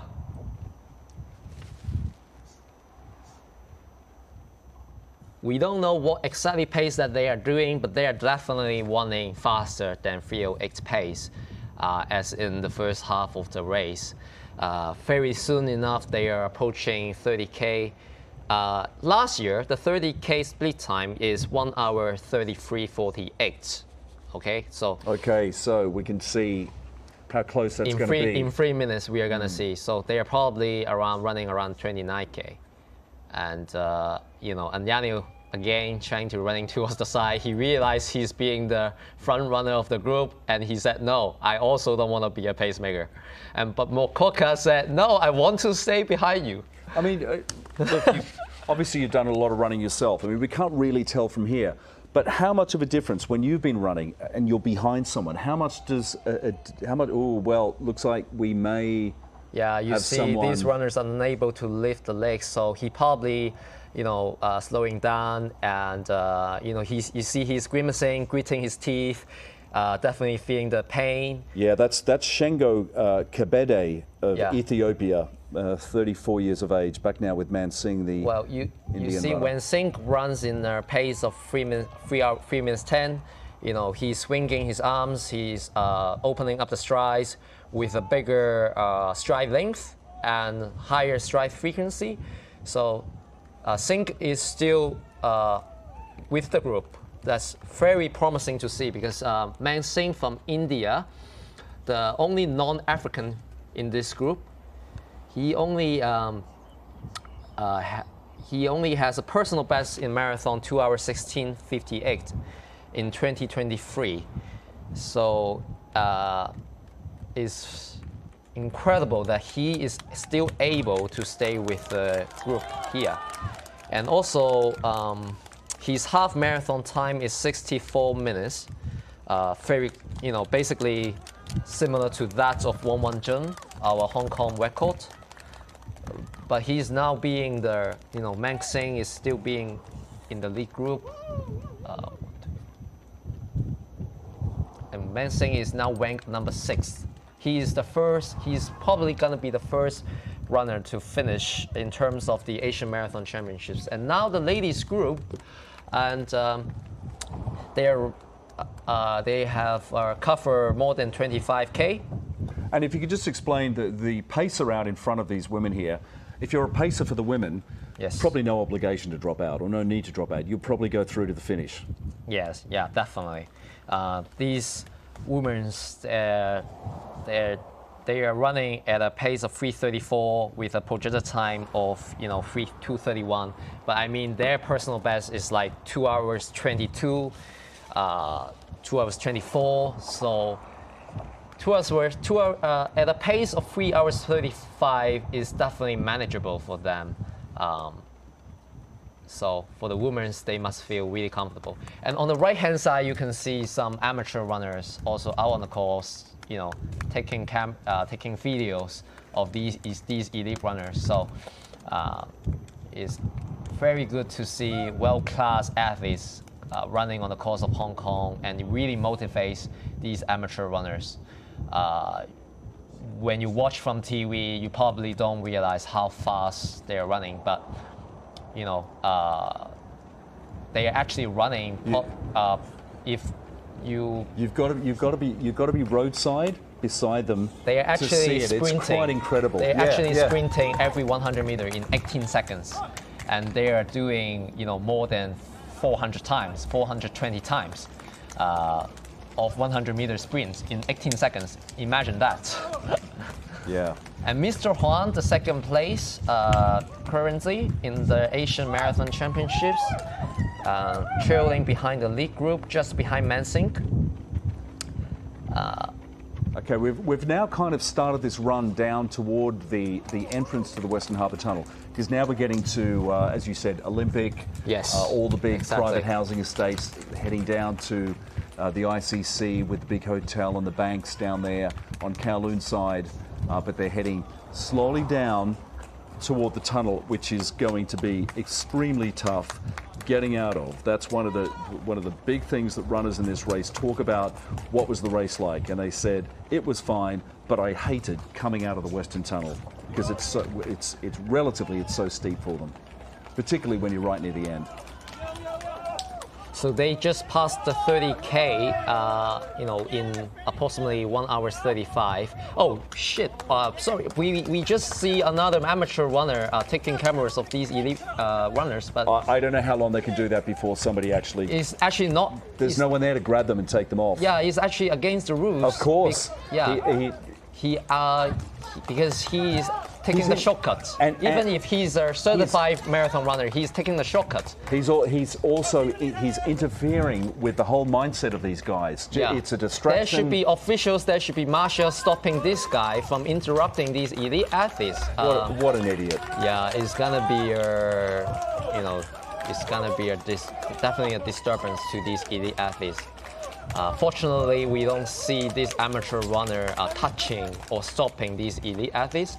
Remember, in one of the Olympics, we saw one of the leading runners being stopped by a Barcelona, 1992. Wow! And you got a good memory. I was not even born. So. It was Scar from Morocco.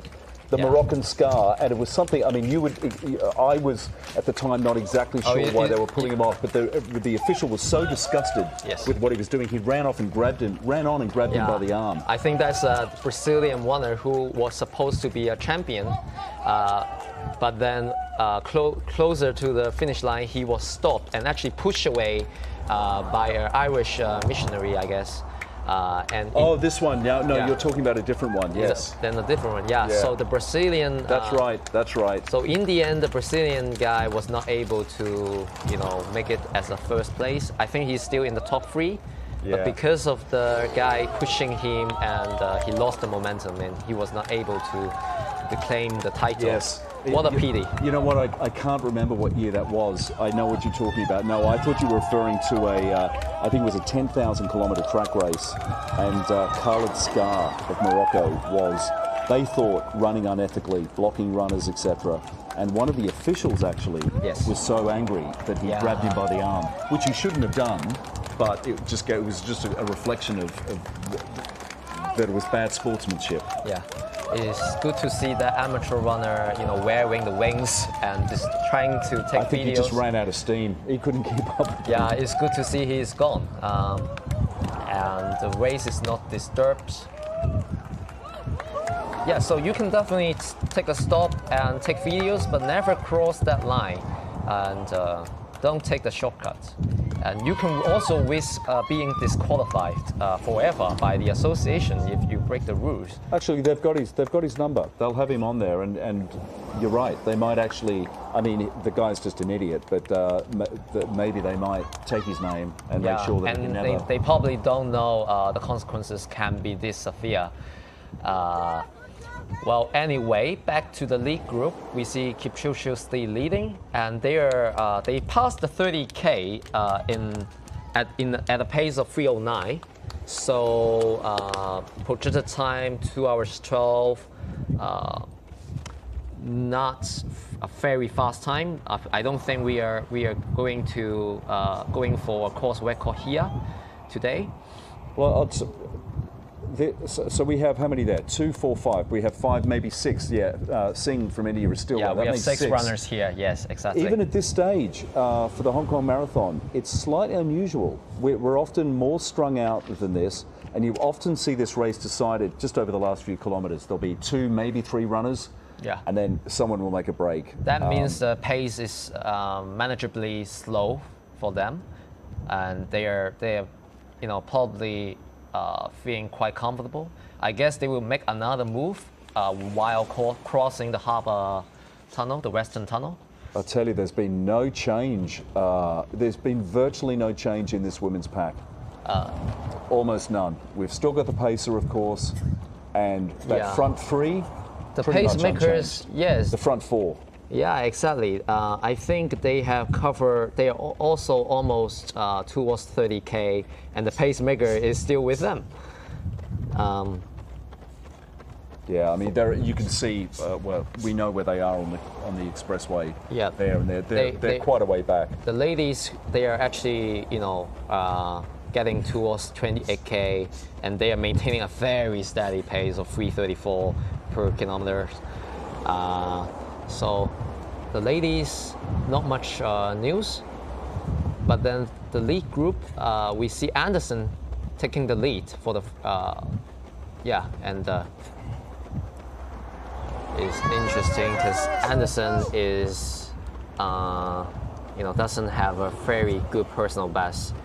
Of course, Anderson is the first place in Chongqing Marathon, but his fastest time is also just 2 hours 11:54 in that Chongqing Marathon. He is not under 2:10. Yeah, not under 2:10 definitely. Anyanu is speeding up, accelerating here, and another move here. Everybody should be watching and see. They're going downhill to the Cross Harbour Tunnel very soon. And we are now probably 30 minutes away from the finish line for these elite runners, as they finish around 8:10, 8:12. Now they are going through the Western Harbour Tunnel, so around 32K here. Now for the Western Harbour Tunnel is usually the critical point where people experience cramps and where people find it struggling. What we call hitting the wall. That's for a number of reasons. For the common reason is that they started too fast. That's why at 30K they probably depleted all their energies and they hit the wall. They have used up all their glycogen. They are not able to move at all. So that's what the hitting the wall means. But for these elite runners, as they conserve the energy very wisely in the first half of the race, so even here they are still feeling energetic. So you're saying that the difference between feeling okay and hitting the wall can actually be quite. The wall is small. Only imaginary in your mind, and the wall happens only because you run too fast. So for some people, the wall can happen at 40K. For some people, the wall can also happen at 10K if you run a 10K pace from the start. So it's relative to the pace. It's not just 30K being the wall, as it is. Yeah, it really depends on how you execute during the race.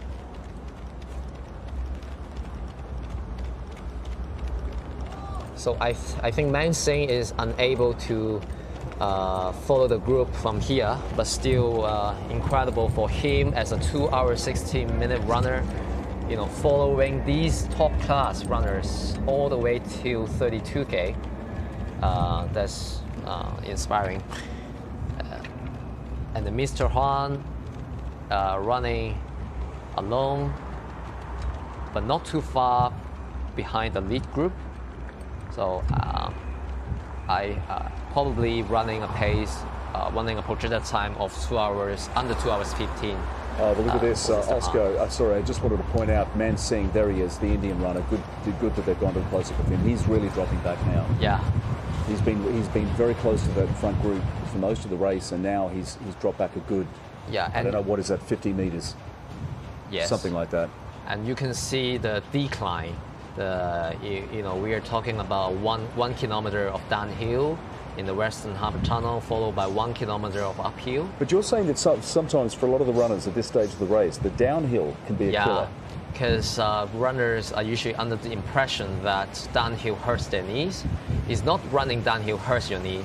It's the fact that you have not practiced running downhills that you risk the higher chance of injuries because you haven't practiced it. So in trainings, particularly for this Standard Chartered Marathon, you have to include routes with ups and downs to get your bodies, to get your soft tissues adapted to these undulating nature of the course. You cannot just you cannot just keep running on the harbor front for a flat course. You have to vary your routes. And these are the distinctive strengths of the canyon runners, because where they live, where they run, is full of hills at high altitude. There are no flat courses. And so that's why even though they probably don't have access to the gym, they develop very specific strength and endurance by running the hills, day in and day out. And now Wemboy, the 207 guy leading the group, he's 27 years old. He stayed 7 years in Fukuoka in Japan. So his personal best of 207 was made in Fukuoka in 2022. So Wemboy is under the same team with Kipchirchir. They are also being sponsored by Li Ling. They stay in the same hotel room, so I believe they have definitely discussed the strategy before the race to help out each other. For these, elite athletes, they are usually, we see Anyaniu, trying to pray to the god, having different gestures, pointing towards the sky. These African athletes, they are usually, they have their religions. So as far as I know, the Kenyan athletes mostly are Christians. So on Sunday, they don't do their long run on Sunday because they need to go to the church. Usually they do their runs from Monday to Saturday. Particularly, they do their long run on Saturday. Right. So from Monday to Saturday, Wemboy and Kipchirchir will stay in the camp for 6 days, and it's only after they finish the long run on Saturday that they can leave the camp and have their free time. Right. By Sunday evening, they have to report back to the camp. So that means they have to train, live in a training camp all the way away from the family, and their life is nothing but running and church on Sunday. Yeah, it's a huge sacrifice for these athletes. And for them, running is the only way probably to make a living out of their lives. Exactly, yeah. Just quickly, Oscar, you can see there, now you can see how steep it is, because you can just see the little bit of flat at the very back. So this is a great indicator of exactly how steep it is for them. Yeah, so they have just passed 34K and going uphill. This is where they probably begin to push further. And they are not afraid of hills, as I mentioned, and they know how to run the hills. When you run the hills, you want to lean even more slightly forward. You want to engage your hip, so you flex your hip a little bit more by leaning forward, flexing from the hip. And also you want to increase your cadence by swinging your arms more frequently. You see how Anyaniu is doing exactly that. Because although the arm swing doesn't create propulsion, doesn't create any energy for forward propulsion, the arms are very important for the coordination and commanding the legs. So in running, we see the arms and legs as a unit, not as a separate item. Right. And even at the end of the marathon, you will feel your arms are getting frozen, because after swinging your arms for 2 hours, your biceps actually get tired, your shoulders get tired. For some runners, when their shoulders get frozen, they can barely swing their arms, and they will probably have that one side of their body completely unable to rotate. So it's full of pains, and they expect that. Yeah, so around 34K, 35K, you have to run with pain. And the pain doesn't come from catching your breath. The pain comes from what I just mentioned. Your body's getting frozen, your muscles are almost cramping. You want to run as fast as possible, but you also risk having cramps if you go harder, pushing to your limit. And then your legs are getting heavier. Okay, now back to the Hong Kong runner 111 Jun. we see Wang Zhen is with a couple of Asian runners. Let's check who these runners are next to Wang Zhen. And you know, we need a moment definitely to check. But Wang Zhen is looking very strong, and Wang Zhen is now probably the first Hong Kong runner, and we don't see Zheng Yulearn behind him. Well, one of the runners in there, Oscar, was Mansour Bayat of Iran. You could see him in the white, green, and red vest. Oh yeah, just ahead of Wang Zhen, and yeah, so it's good to see Wang Zhen being went in such a among these top runners.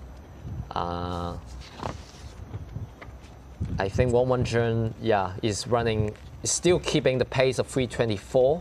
So projected finish of 2 hours 24 would give him, you know, a personal best on this course. Of course, we know Wang Zhen is a 2:16 runner. He set that record in Berlin in the fastest course in the world.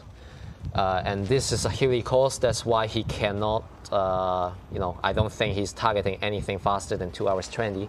Plus, Wang Zhen doesn't take this as his primary goal race. He has another goal race around March, April.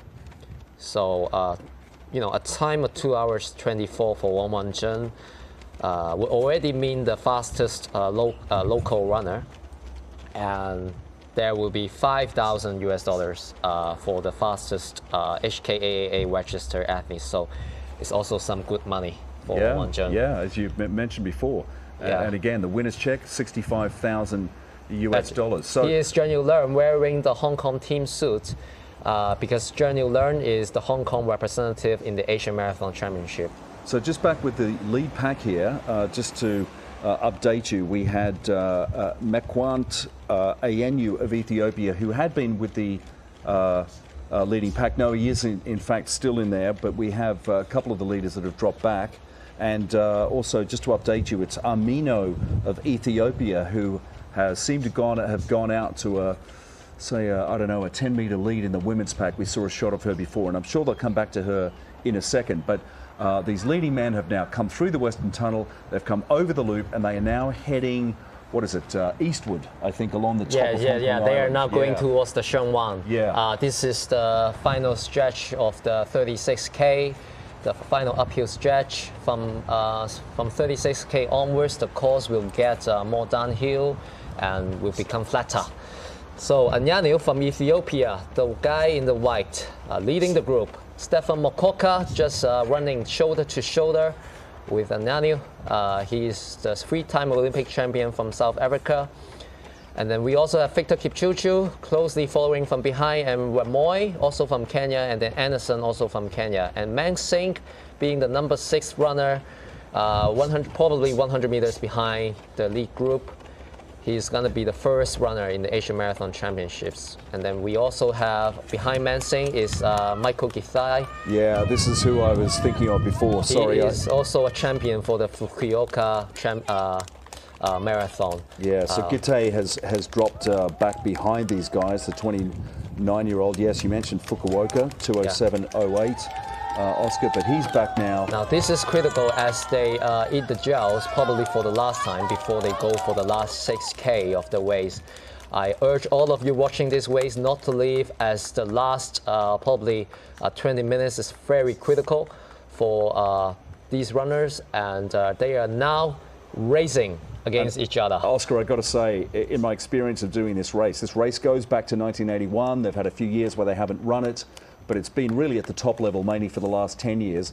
But at this level, very unusual to see 5 in the leading pack at this late stage of the race. Normally they're more spread out. You might find, say, 3 in a row, but a bunch of 5 at this stage? That's because at the very beginning they decided not to go for the time despite the ideal weather conditions. They decided they are going to settle for a slower pace of 3:09 with a projected time of 2:12. And turn this race into a tactical race where they're gonna race against each other in the final stretch of the race. I believe they're gonna. There's our women's leader. Yes. Just sorry to interrupt, Oscar. That's Mino of Ethiopia leading the women's field, and she's clear out on her own. Yeah, well, he is not in the group, and so that could mean he is being the first female runner, right? Correct. And Correct. Amino is from Ethiopia with a personal best of 2 hours 26. Last year in the marathon in Korea, she has run 2 hours 27. So yeah, she's definitely running faster, probably than yeah. She has already created the separation from the ladies group. Yeah, quite a big gap as well as she heads down into the Western Harbour Tunnel. Yeah. Well, things start to get interesting for the ladies group because they are also running very slow by their standard. They the first halfway mark is 3:35 pace, so pretty much slow. And far behind the group, we see of course Hong Kong runners, but also we see Chen Kai-man from Chinese Taipei. Chen Kai-man just finished Taipei marathons as a first place in 2 hours 22. He's an incredible runner at age 42, probably one of the oldest runner in the group.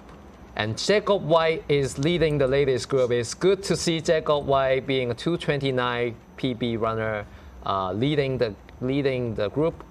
I mean, last year before he went last year when he went the Standard Chartered Hong Kong Marathon, Jacob White PB in this course was 2 hours 35. But this year is likely that he's gonna make a huge personal best by running under 2 hours 30. And back to the lead group, Stephen Mokoka leading the group. Well, and it's rare to see Stephen Mokoka coming out to the front, as he basically ducked behind the group for most of the time. I mean, this veteran, the most experienced runner among this field, let's see what he can do. And the good news is, Oscar, that pretty soon we're actually going to start to get to see some spectators as they come down into Central. Not quite yet, but we're nearly there, where you'll see a few people lining the streets. Again, following Man Singh there from India, falling way back. And here's our leaders as they have to put on the brakes just a little bit to preserve those knees, etc., as they come down back onto pretty much sea level. Yeah, so now they are getting close to the Central Ferry Pier. They have covered 37K, so last 5K, last 15 minutes or so, they're gonna the estimated time for their finish is probably 2 hours 11 to 2 hours 12. You see they are getting very focused. They are looking ahead, trying to stay focused as much as possible, and matching each other stride for stride. In any minute, we can see runners, breaking away from the pack. Last year, Philemon Kiptu started to create separation around this point. There is a couple of U-turns around this route. Yes, this area. Yes, you mentioned that at the beginning. Let's just go through that again, Oscar, if you could see here. So they are now just outside Central Ferry Pier. They are gonna turn left very soon enough, and then a sharp U-turn. That sharp U-turn is, these turns, these corners. You want to stay as close. You want to stay close to the corner as much as possible. Otherwise, you will cover more distance and waste more energy. And Stephen Mokoka trying to accelerate from this point. See, just this here is going to slow them down, isn't it? You mentioned before, hairpins are bad. They slow down, you lose time. They've got one hairpin, a stretch, another hairpin, a stretch, then 2 quick corners. Yeah. You definitely want to save your time by cutting the corners and doing a swift turnaround. And also, now you see the course is getting flat, and that's how they run a faster pace.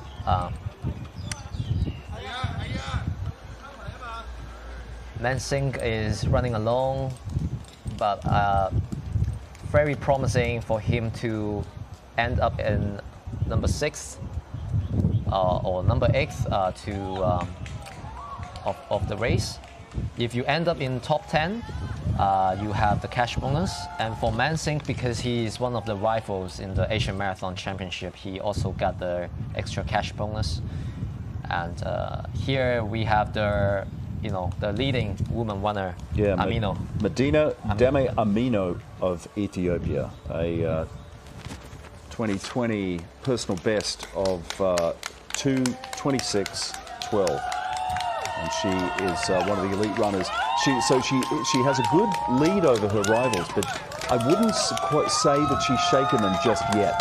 Particularly, she's got that incline to get out of the Western Tunnel. So they're breaking up here, over to the edge, grabbing water, splitting up. It's now the last 4K, and they're all in a very tight battle. Stefan Mokoka from South Africa leading the group.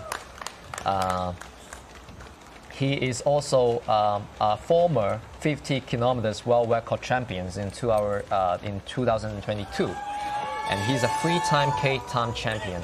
And so I would say it's a huge advantage for Stefan Mokoka, because he has a very fast. He has the fastest time of 10K among this group.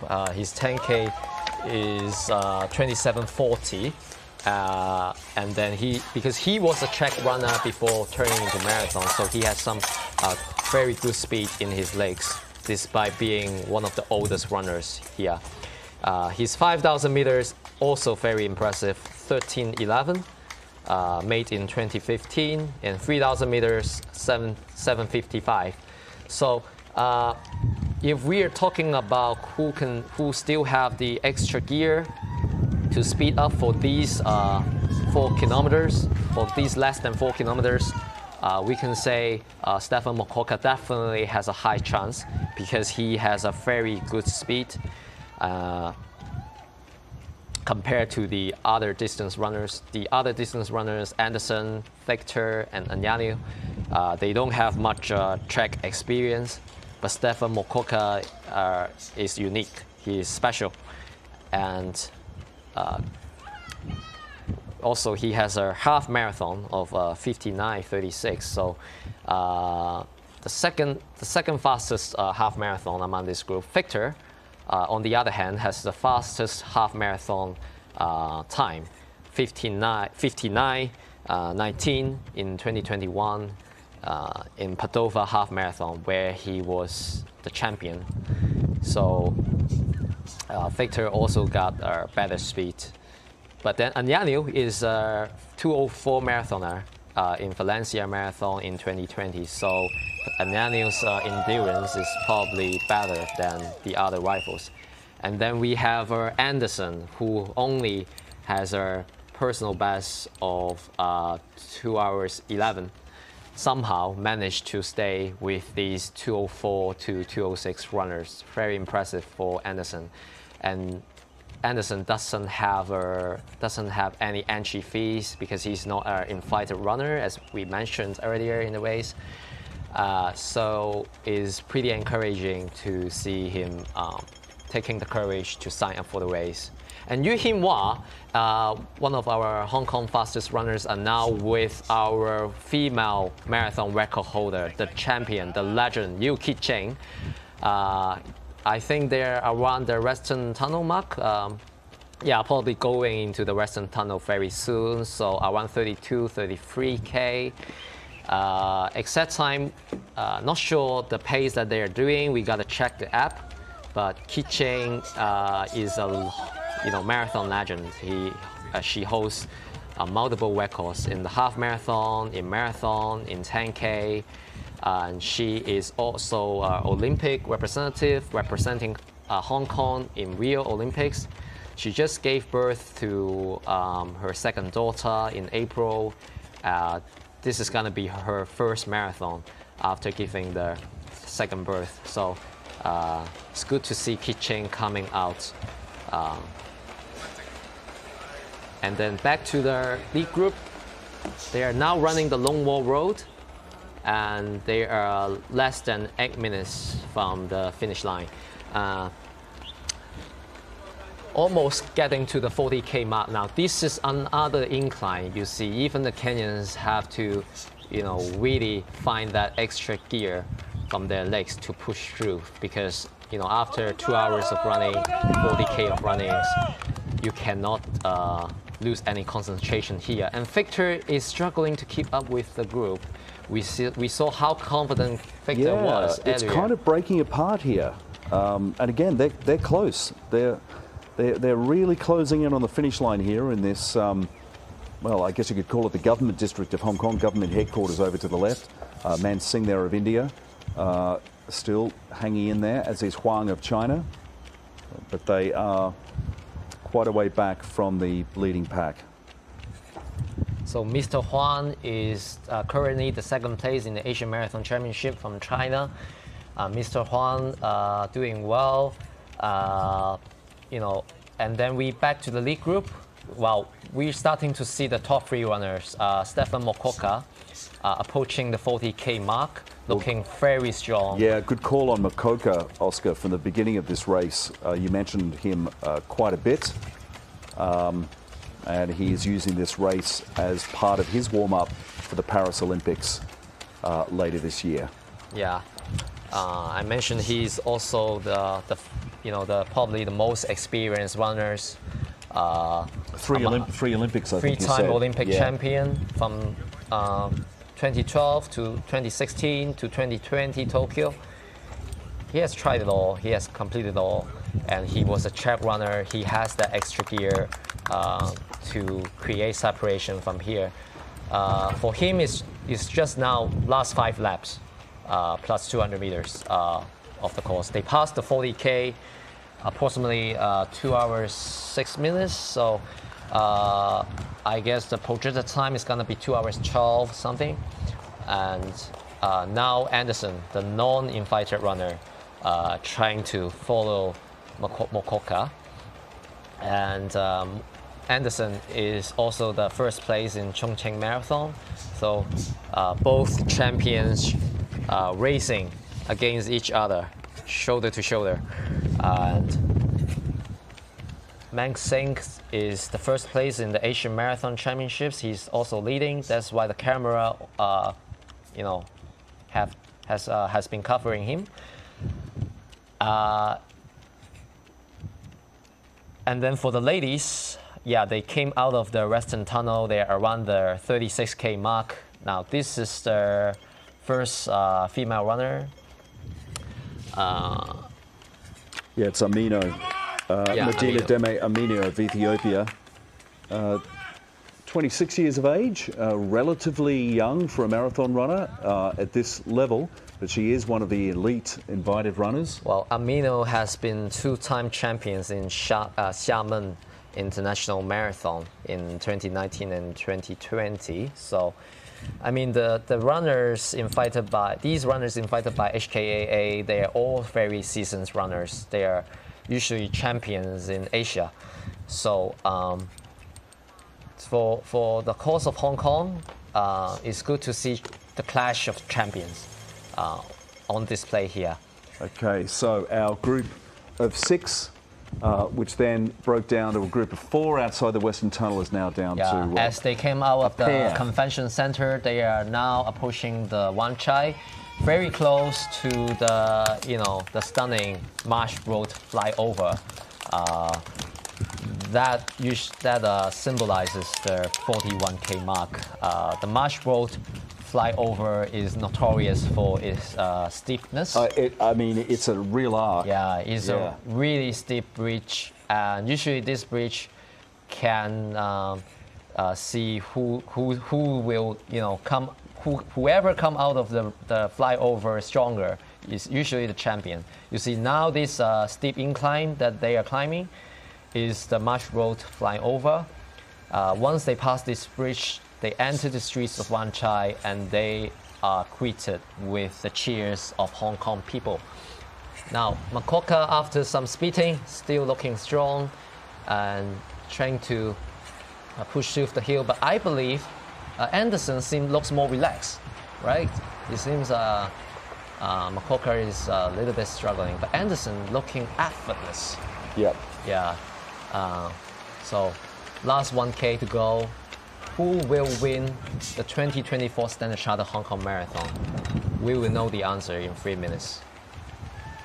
As they, and then the Amino, the 2-time Xiamen Marathon champion, completely unmatched in a class of her own.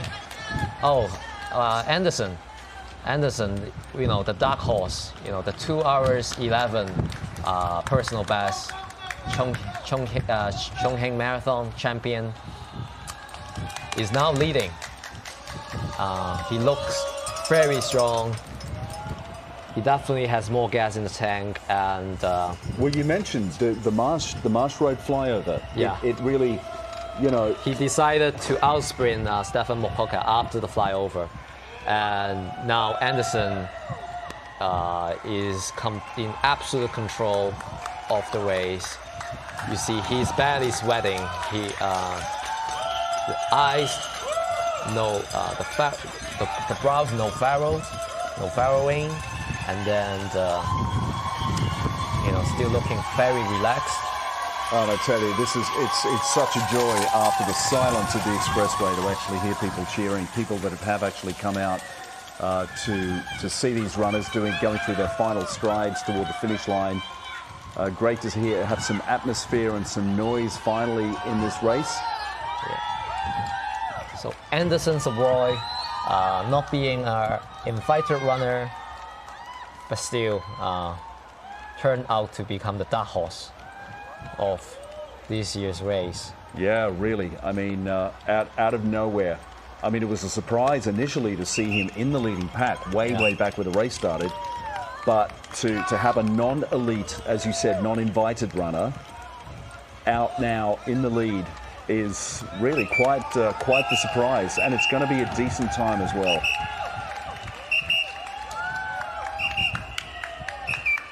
And for him, it's just the last 400 meters to go as he is approaching Causeway Bay, and soon enough he will enter Victoria Park. I see there's around 20 meters distance between him and Stefan Mokoka. Mokoka is trying to swing his arms and trying to close the gap, but it seems quite far away.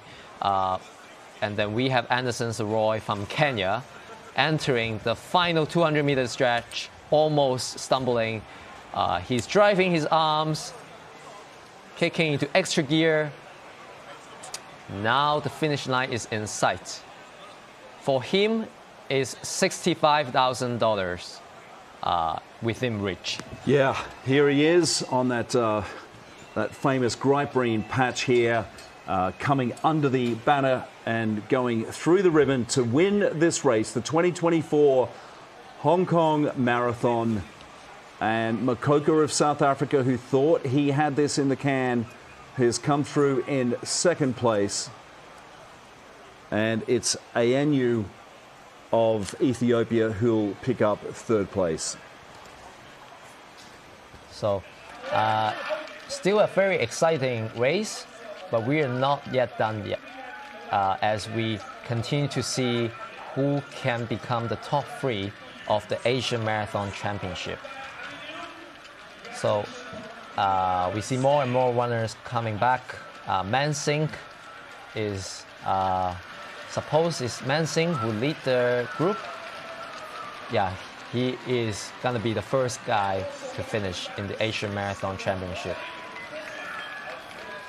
We have Mansingh here. Yeah, he's definitely gonna go under 2 hours 15, and he's breaking his personal best of 2 hours 16 on this challenging course. That's really impressive for Mansingh from India, the champion of the 19th Asian Marathon Championships. Yeah, he seems very happy with himself. He was with that leading pack for much of the race, and he's come through on his own in the clear, but he looked pretty happy. And then the second place is gonna be Huan Yongzhen. He's from China. He has a personal best of 2 hours 10. He said his target time for this race is 2 hours 13.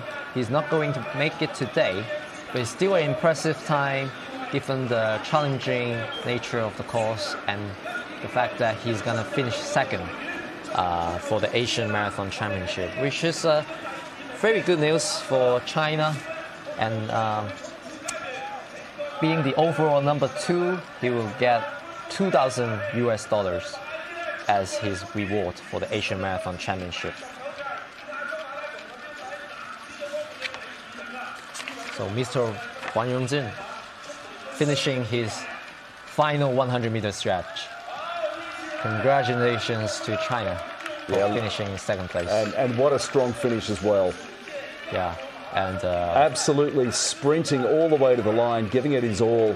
Very courageous for him to stay with the African group for a considerable amount of time at the very beginning, and still ending up in a very decent time in 2 hours 15 minutes. And then after that, well, on the right hand, after that we have the female runner from Ethiopia, Amino, who is now around Central, so less than 2K to go. And at the same time, we have our Hong Kong runner, Wang Wanjun, also just completed 40K in 2 hours 16 at a pace of 3 hours 23. So it looks like Wang Wanjun's projected finish time is going to be 2 hours 23 or 2 hours 24. And that's the fastest time. That's a good time, yeah. For him. And also probably for Hong Kong runner, because we know the current course record for Hong Kong runner is around 2 hours 24 by KAAA last year. And then if Wang Wanjun can, run faster under 2 hours 24, probably 2 hours 23 or faster, he's going to be the course record holder for locals. So this is the women's leader, Amino of Ethiopia. Strange, I mean, she doesn't have a rival in sight. She's completely out on her own, which, if you remember, Dinka and Mulu were leading the women's pack slightly and swapping, changing the lead, but they were the ones who were dominating this pack for most of the race. And then Amina came out of nowhere in the second half of the race and then started to really break away toward the entrance of the Western Harbour Tunnel. And now, I mean, we had a good long look down the stretch before you couldn't see any of her rivals, Dinka or Mula, nowhere to be seen. And there's Ilya again, the runner from Kyrgyzstan. Kyrgyzstan, yes. He's probably the third place for the Asian Marathon Championships. And he's pushing hard to finish the stretch, even there are no rivals behind. And for him, it's also a very good time. Ilya doesn't. It's gonna be probably Ilya's first marathon at the age of 33. Sorry, we should have corrected. He's from Kyrgyzstan. Kyrgyzstan. Kyrgyzstan. That's what I was saying. No. We've been saying the right country. Right. Yeah. Good. No, I think you think that we've been saying Kazakhstan, but no, we haven't. We've been saying Kyrgyzstan. Yeah, it's also the Asian Marathon Championship is such a good opportunity for us also to familiarize ourselves with the Asian countries. Yeah. So congrats to Ilya to finish probably his first marathon is 2 hours 18. I got to say as well, he's an ethnic Russian. All the Central European countries from Soviet days. Yeah, they from still the Soviet have Union. A lot of ethnic Russians who are disproportionately represented at a high level in all of those countries. Here we see Huan. I think he just made his personal best because he's from Taiwan, Chinese Taipei, and in Taipei Marathon, Huan is just 2 hours. It's 2 hours 28, but now he finished under 2:20. That's incredible. And then we have this runner wearing the bib of 121. Also the fourth place from the Asian Marathon Championship.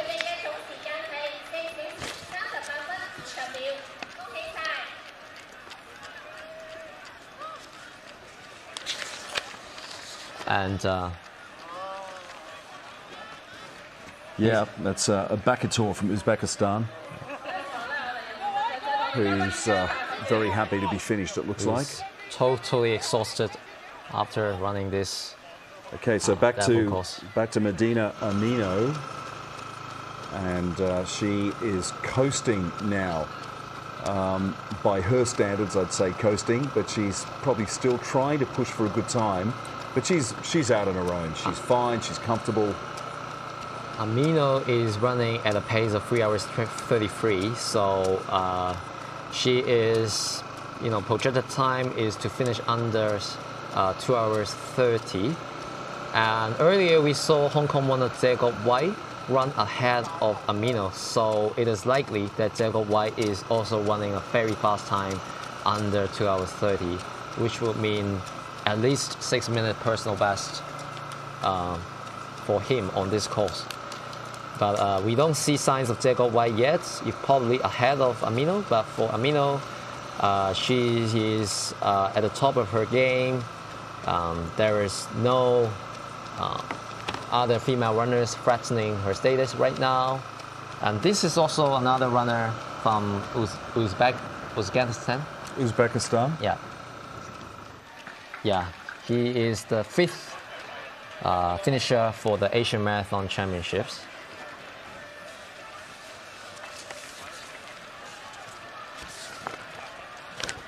So I must mention Asian Marathon Championships is critical for the Hong Kong runners, especially because this year we have 23 runners for the male side. If the Zheng Yulearn and Wong Kai Lok, the Hong Kong representatives this year, if they can finish within top 12, they are eligible for the elite training ground from HKAAA. And that would mean, if they decided to turn full-time, that would mean at least 25,000 of monthly salary for them. If they want to train part-time, under HKAAA sponsorship, they can still get thousands of monthly salary if they can finish within top 12 among the Asian Marathon Championship runners. So we already have 5 finishers from the Asian Marathon Championships, and then we also have this runner 21:48.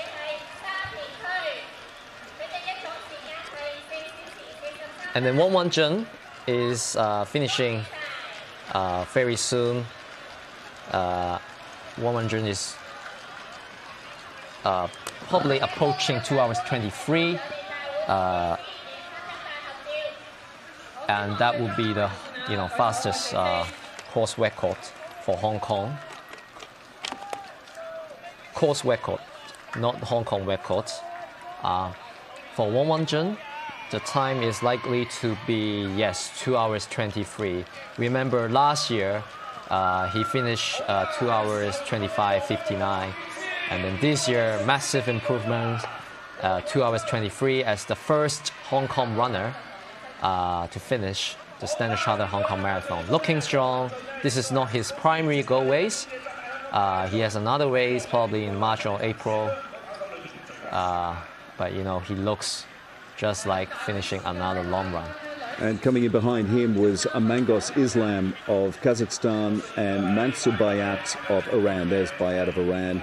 Desperate for a drink, understandably so. All those runners aged in their 20s. So we already have 7 male finishers that have finished the course for Asian Marathon Championships. So back to our female leader. Let's see if Zheng Yulearn can finish within top 12. There's our women's leader, Medina Deme Amino of Ethiopia. Her personal best is 2:26. She won't hit that here. Zheng Yulearn is coming back. He's probably the 8th place in the Asian Marathon Championship. That means he's eligible for the elite training ground from HKAAA. For him, it's massive because he has been training with a full-time job as a truck driver. He has to work overnight, and he has to train after working overnight. It's impressive. He's the fastest citizen runner in Hong Kong. That's amazing. That's very amazing, and I'm really proud of Zheng Yulern wearing this Hong Kong suit and finishing probably unofficially the 8th place. Is meaningful for him. It's also meaningful for Hong Kong, and he's probably running the course records best for him. 2 hours 24.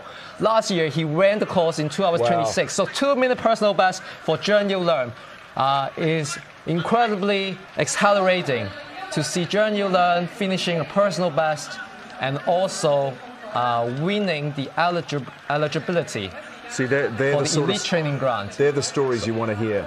That's the story, and then behind Zheng Yulern is Zhong Si-yeon, his training partner, also from the same running club. Zhong Si-yeon is 22 years old, a very young, promising star, and he's now the 3rd Hong Kong runner to finish. He has represented Hong Kong before.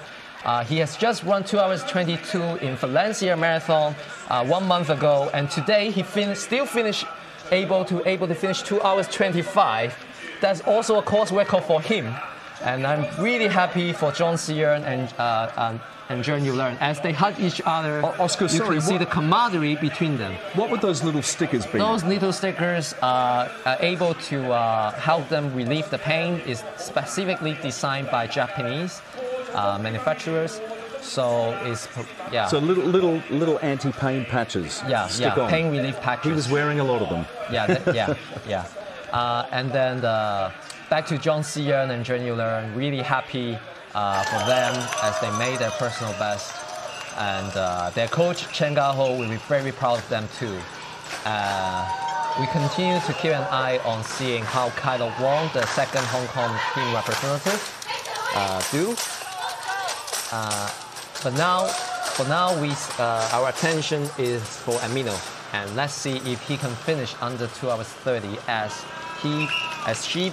she's going to become the first female runner to finish in this race.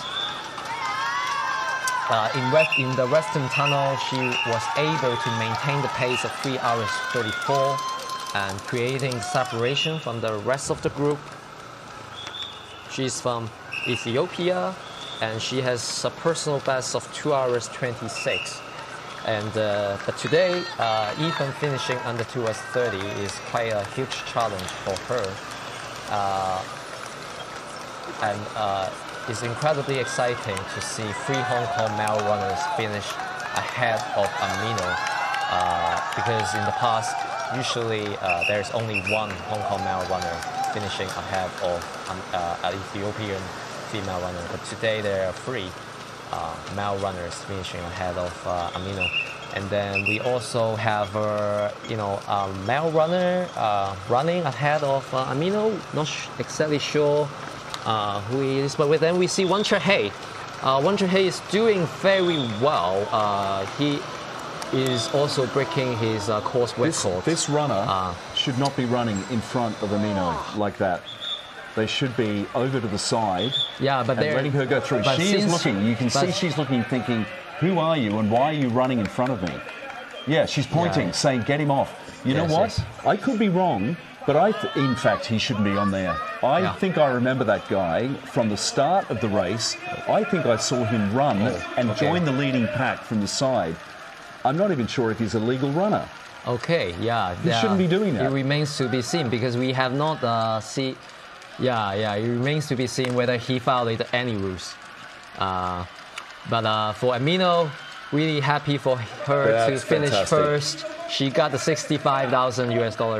Unfortunately, she was not able to break the course record, but still, she'll be very happy with that winner's check. For impressive feat for her.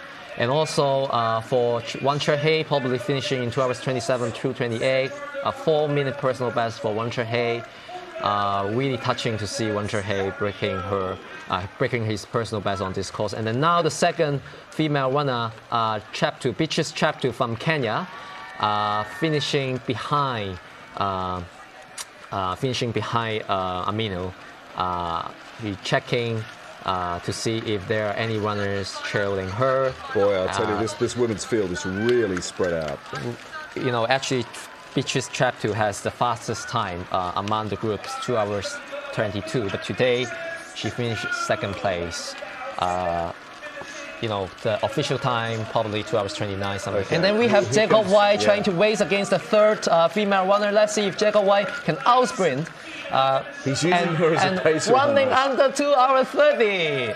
Okay, really happy for Mulu and Jacob White, as Jacob White almost reached his personal best. But remember, his personal best, 2 hours 29, was made in Tokyo, but it was special for Jacob White to make 2 hours 29, 6-minute personal best on this course in Hong Kong for Jacob White. Really happy. And then now we have the fourth place, Decobo, female runner. That's 10,000 US prize money for her. We should remind. I mean, it's fourth place, but it's 10, if you finish 10 in top 10, you get the cash money. And then we have now another Diro, another female runner, 5th place.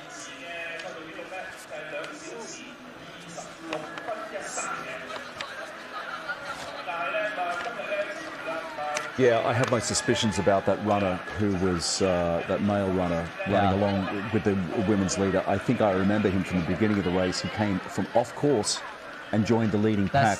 That's such a pity. And as we have seen during the 30K mile, we see runners disturbing the elite runners. I think the association need to look into these cases and see how they can prevent I think recurring. I think he's got to train over and then rejoin the race again.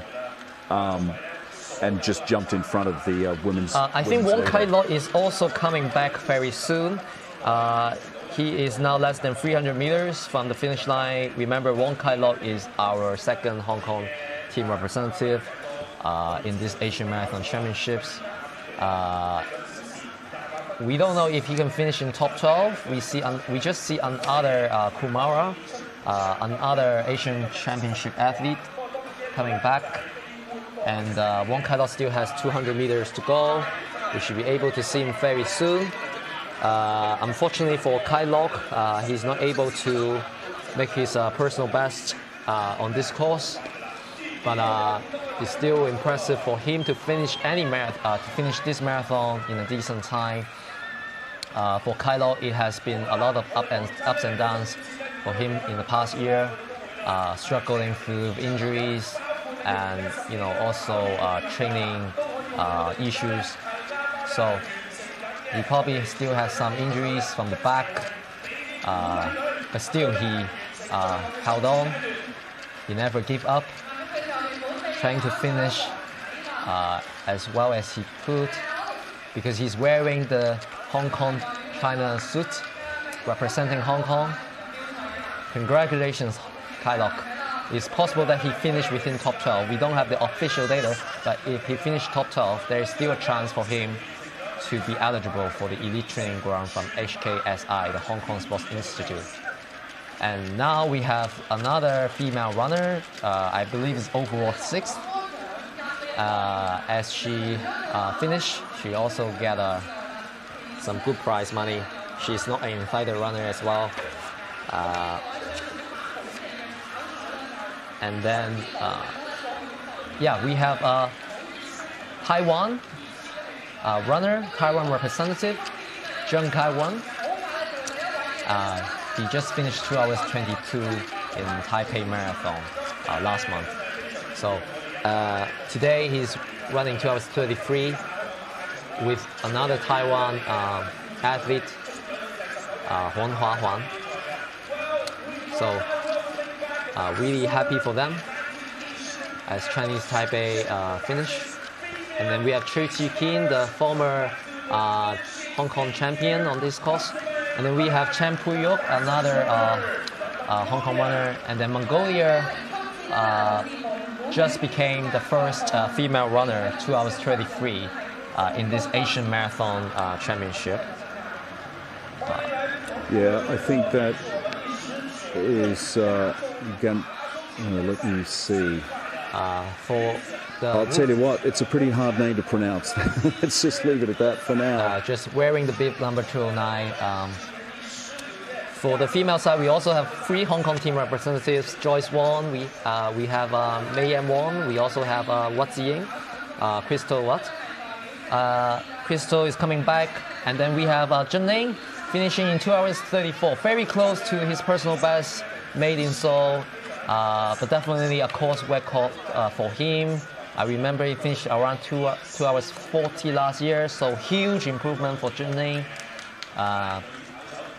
Another very famous Hong Kong runner.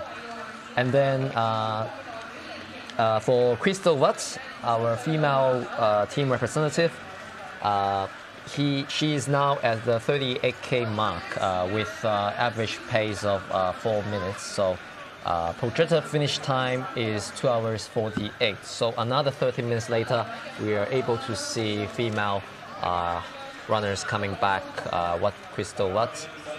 And then we have Cheng Yi and Brian Low. Cheng Yi is also doing very well, 2 hours 35. Definitely his first time to run in this course. He's studying in Taiwan. And then he come back for this race. I think he's very happy. And then Brian Low, I think, also finishing his first marathons, 2 hours 35. Brian Low tried to stick with the elite runners female group.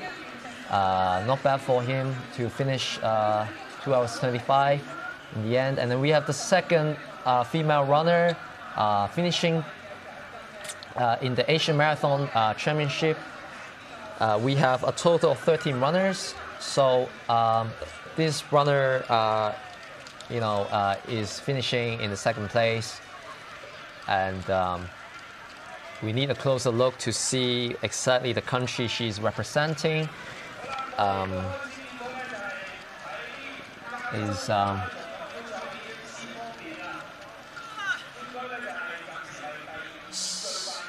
think it's from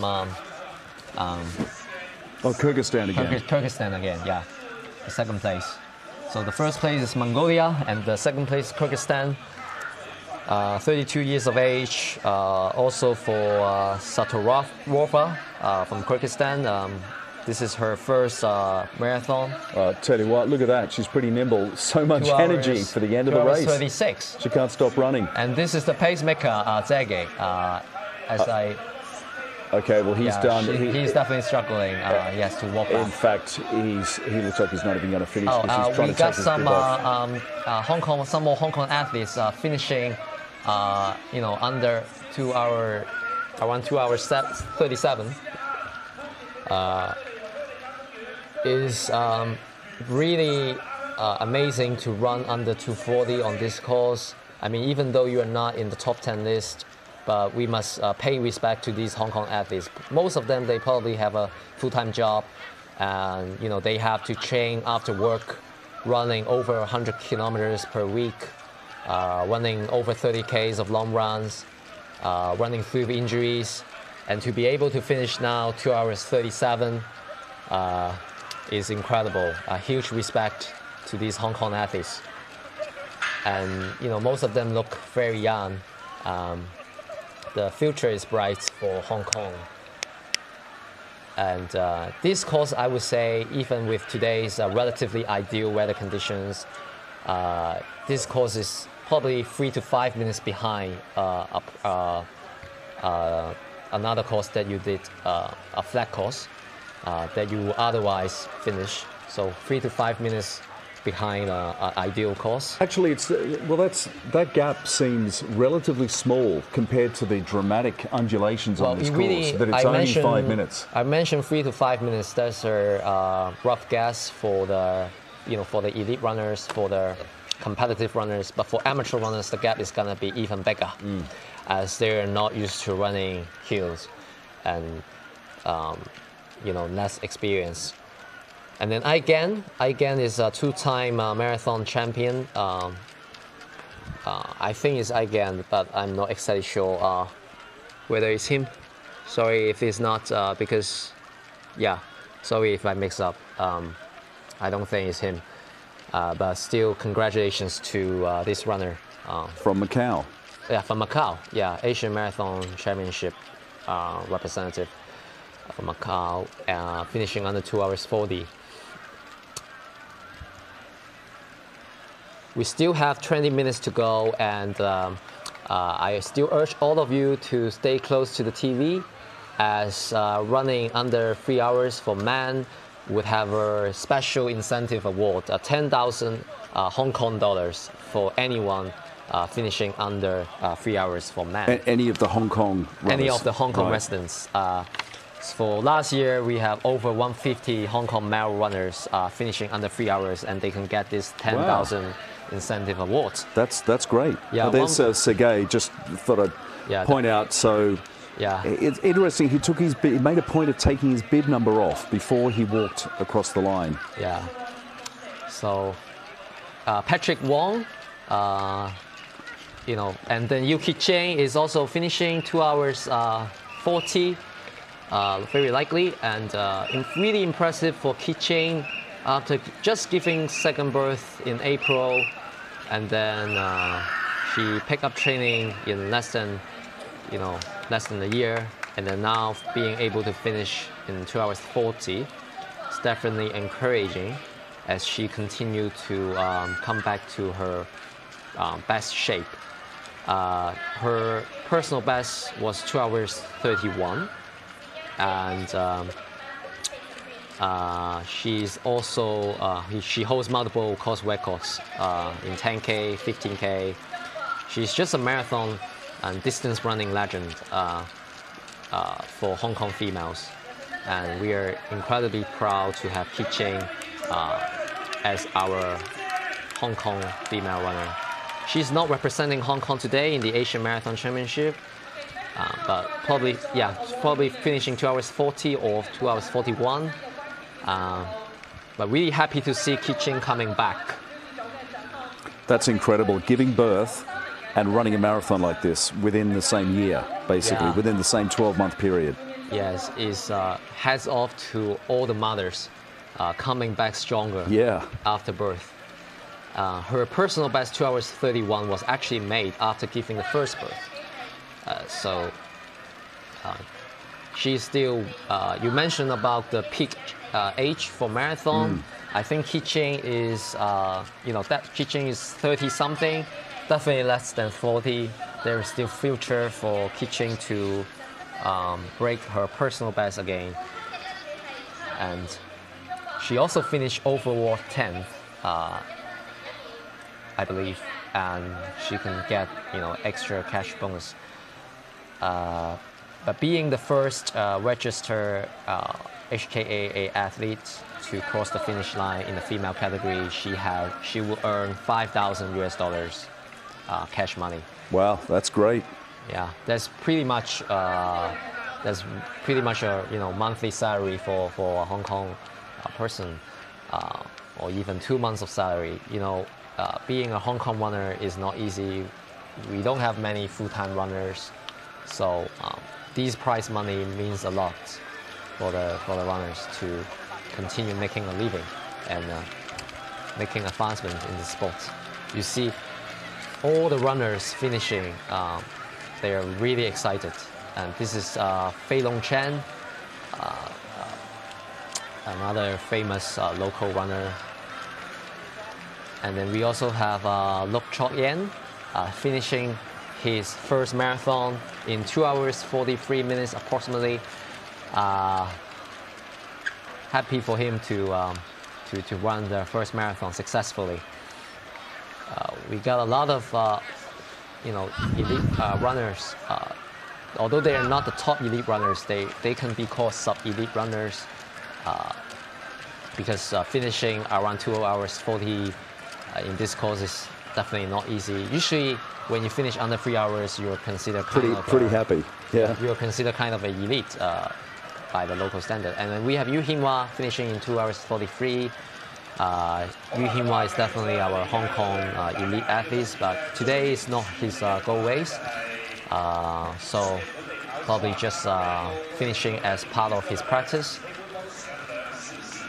How many athletes, if any, will Hong Kong send to the Paris Olympics? Oh, we got another female runner. So how many athletes will Hong Kong... For the marathon? For the marathon. So for the marathon, we have to qualify for the Olympic standard. So what are the chances? either by time or by ranking. By time, for female, we need to run 2:29 for the, for the last for the last Olympics in Tokyo, and then for men, you have to run 2:09. That's not easy because for men the course record is 2:16 hold by Wang Wanjun. Yeah. And even for Qi Cheng, the course for her record is 2:31. So each year the qualifying by time is getting more and more difficult as the standard just gets would you say harder and harder. Would you say if you are a Hong Kong runner and you do want to get to that level, you need to do perhaps what you've just done, you have to get out of Hong Kong. You have to qualify by ranking. And you need to get out, so get out of Hong Kong. So you need to raise a lot to get the participation scores. Overseas. Yeah, so to race overseas, of course, requires a lot of money. Yeah. And also for these elite runners, they have to escape from the humid summer, from May to October, even November. Yes. So they need to spend almost half a year of training overseas in order to escape from the heat, and that's a lot of training cost. But we are still glad to see more and more Hong Kong runners willing to take this step by training overseas, in Yunnan, in Kenya, in Japan, just to make a personal best and make the best for Hong Kong record. We are getting to see more and more, Asian athletes coming back.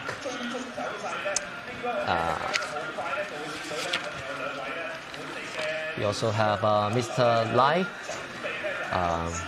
He was the former Hong Kong representative in the Asian Marathon Championships, but he's over 40 years of age. So 2:46 for him, really impressive. He's also has to work as a school teacher. So for these Hong Kong runners, most of them have a full-time job, and they have to manage work and training. They really demand our respect, and let's see who can finish under 3 hours, as we have less than 15 minutes to go for this year's Standard Chartered Marathon live stream. I believe that these runners, they're gonna get definitely watching the relive to see how they run in these videos. So it's incredible memories for them. And also on the right-hand side, on the blue carpet, a group of runners who just finished 10K.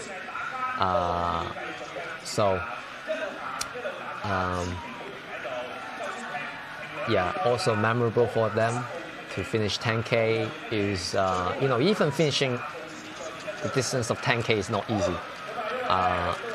So if you want to start a marathon, you can start with shorter distance, 5K, 10K, 15K, 21K, step by step. And eventually you will get there. And just because you don't finish longer distances doesn't mean you're inferior. We are special. Each one of us is unique on our own. And finishing the 10K is incredible feat on its own. And we have the second female runner behind Yuki Cheng, Lian Sito. She's a pro triathlete. Her personal best is 2:55 in Kobe Marathon. So today, she's probably able to finish under 2:50 for Lian Sito. Is a huge personal best, and hats off to her coach Andre Korek for making this happen. You see Lian Sito coming back. She just kept improving year after year. You see her. So you're saying she does a lot of triathlons as well? Yeah. So she not only runs but also swims and bikes. She has represented Hong Kong in a lot of triathlon races. And she is a full-time engineer. She has to, again, train, balance training and work. She has to wake up at 5 a.m., 6 a.m. in order to complete the training before work. So, honestly, hats off to these people.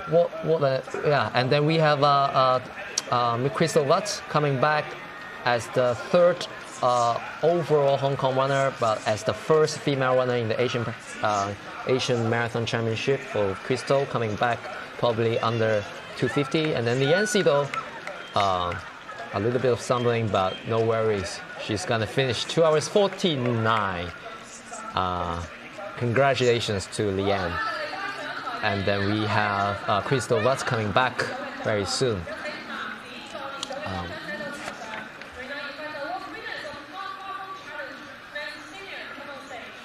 Yeah, you can see as she waves her arms, she knows she's getting there.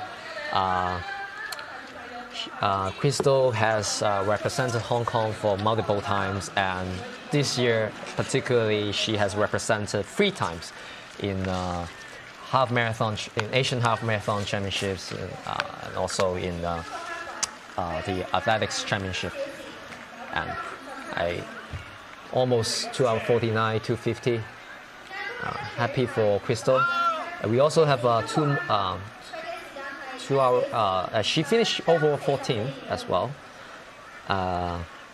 We also have Wong Wing Yin and Wong Mei Yan, the other 2 female representatives for the Asian marathon championships. So, quick check on Wong Wing Yin. She is now at 41K.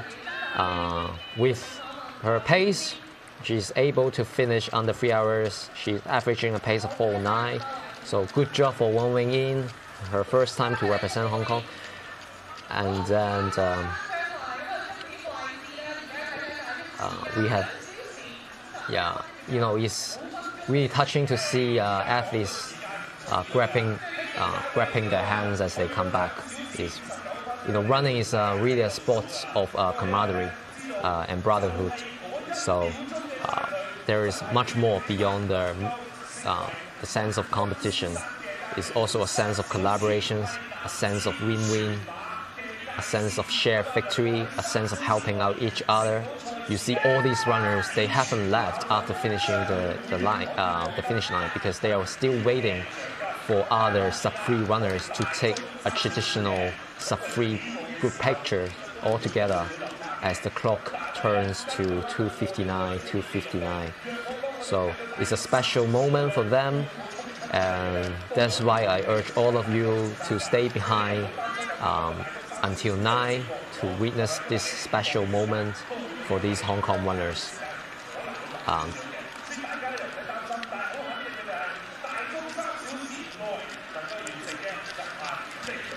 Well, that finish area is starting to get a little crowded. I think they're going to have to clear that if they can. There's a little too many people bunching up there just beyond the finishing line. Wong Mei Yan, the 3rd Hong Kong team representative for the female category, is also almost shoulder to shoulder with Wong Wing Yin, Joyce Wong. Wong Mei Yan is now at 41K mark. It's very likely she can also finish under 3 hours, which is very impressive for all 3 female team representatives to finish under 3 hours. Remember, for females incentive award, the benchmark is to finish under 3 hours 30.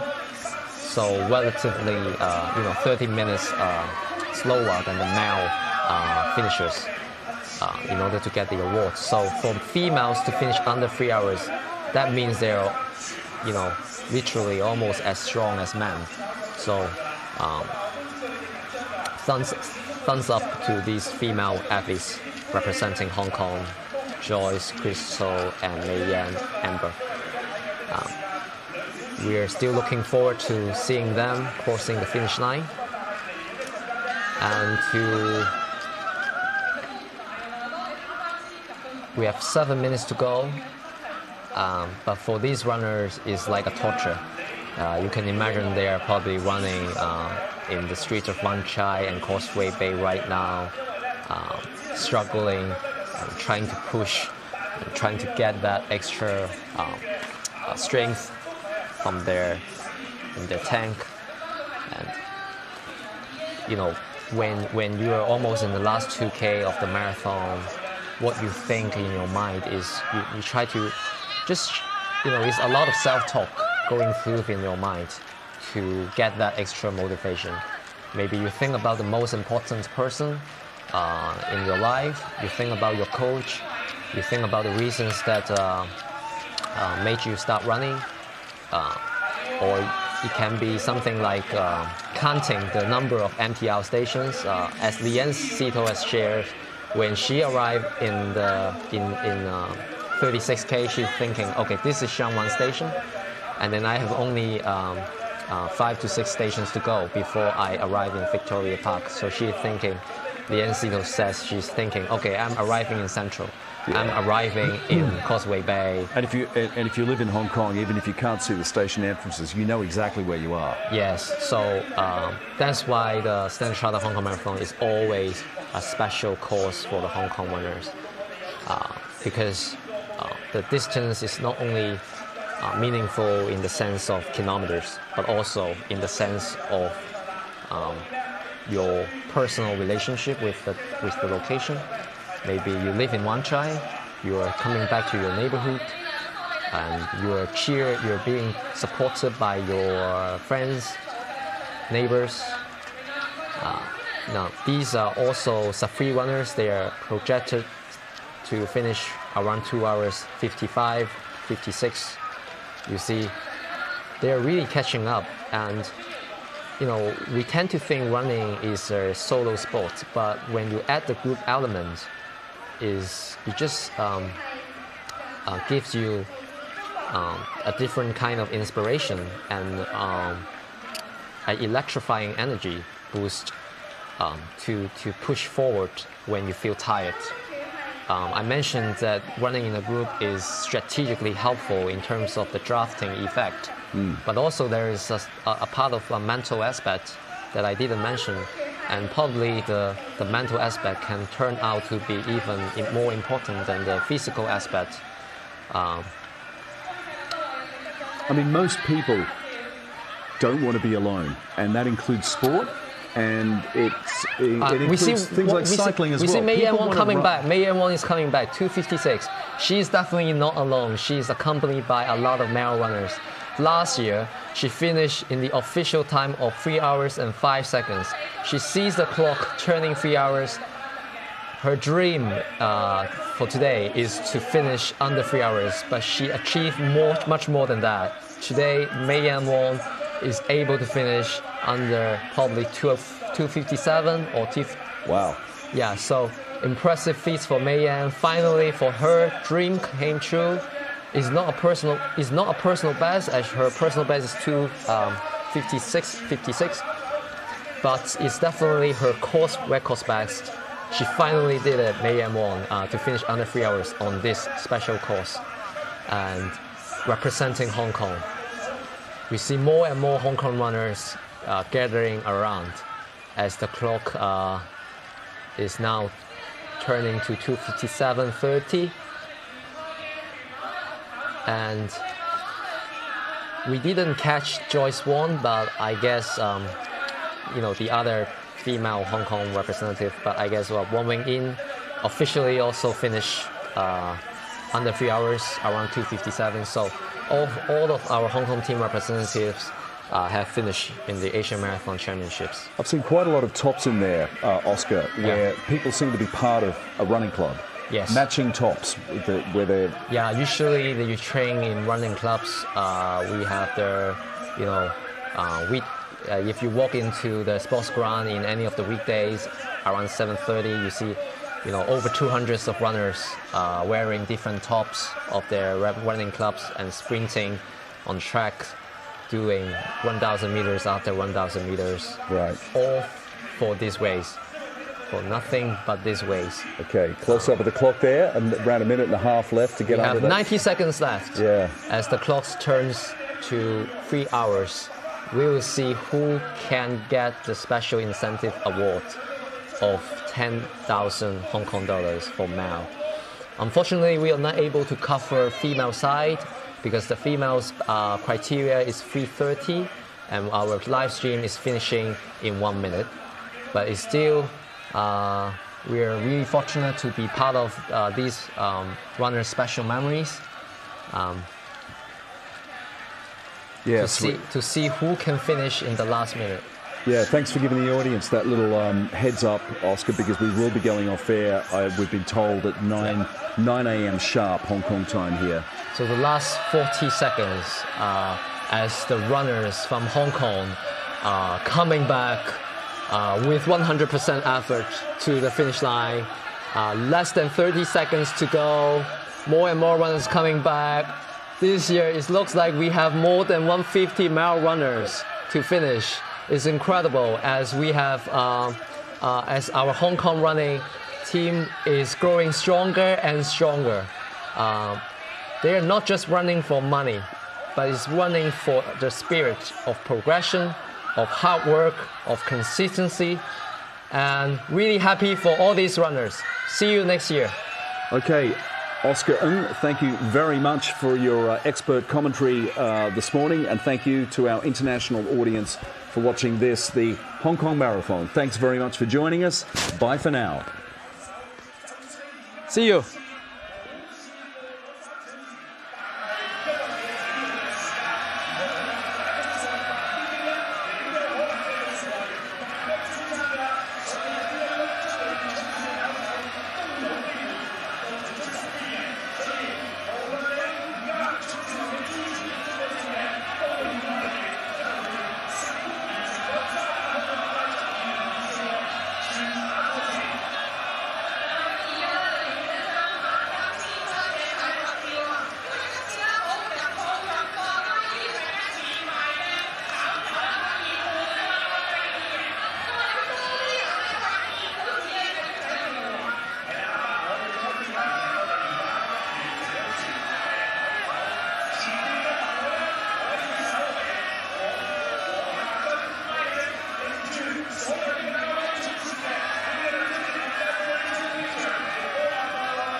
間你捉你嗰邊先啦。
小心地面，轉彎小心地面。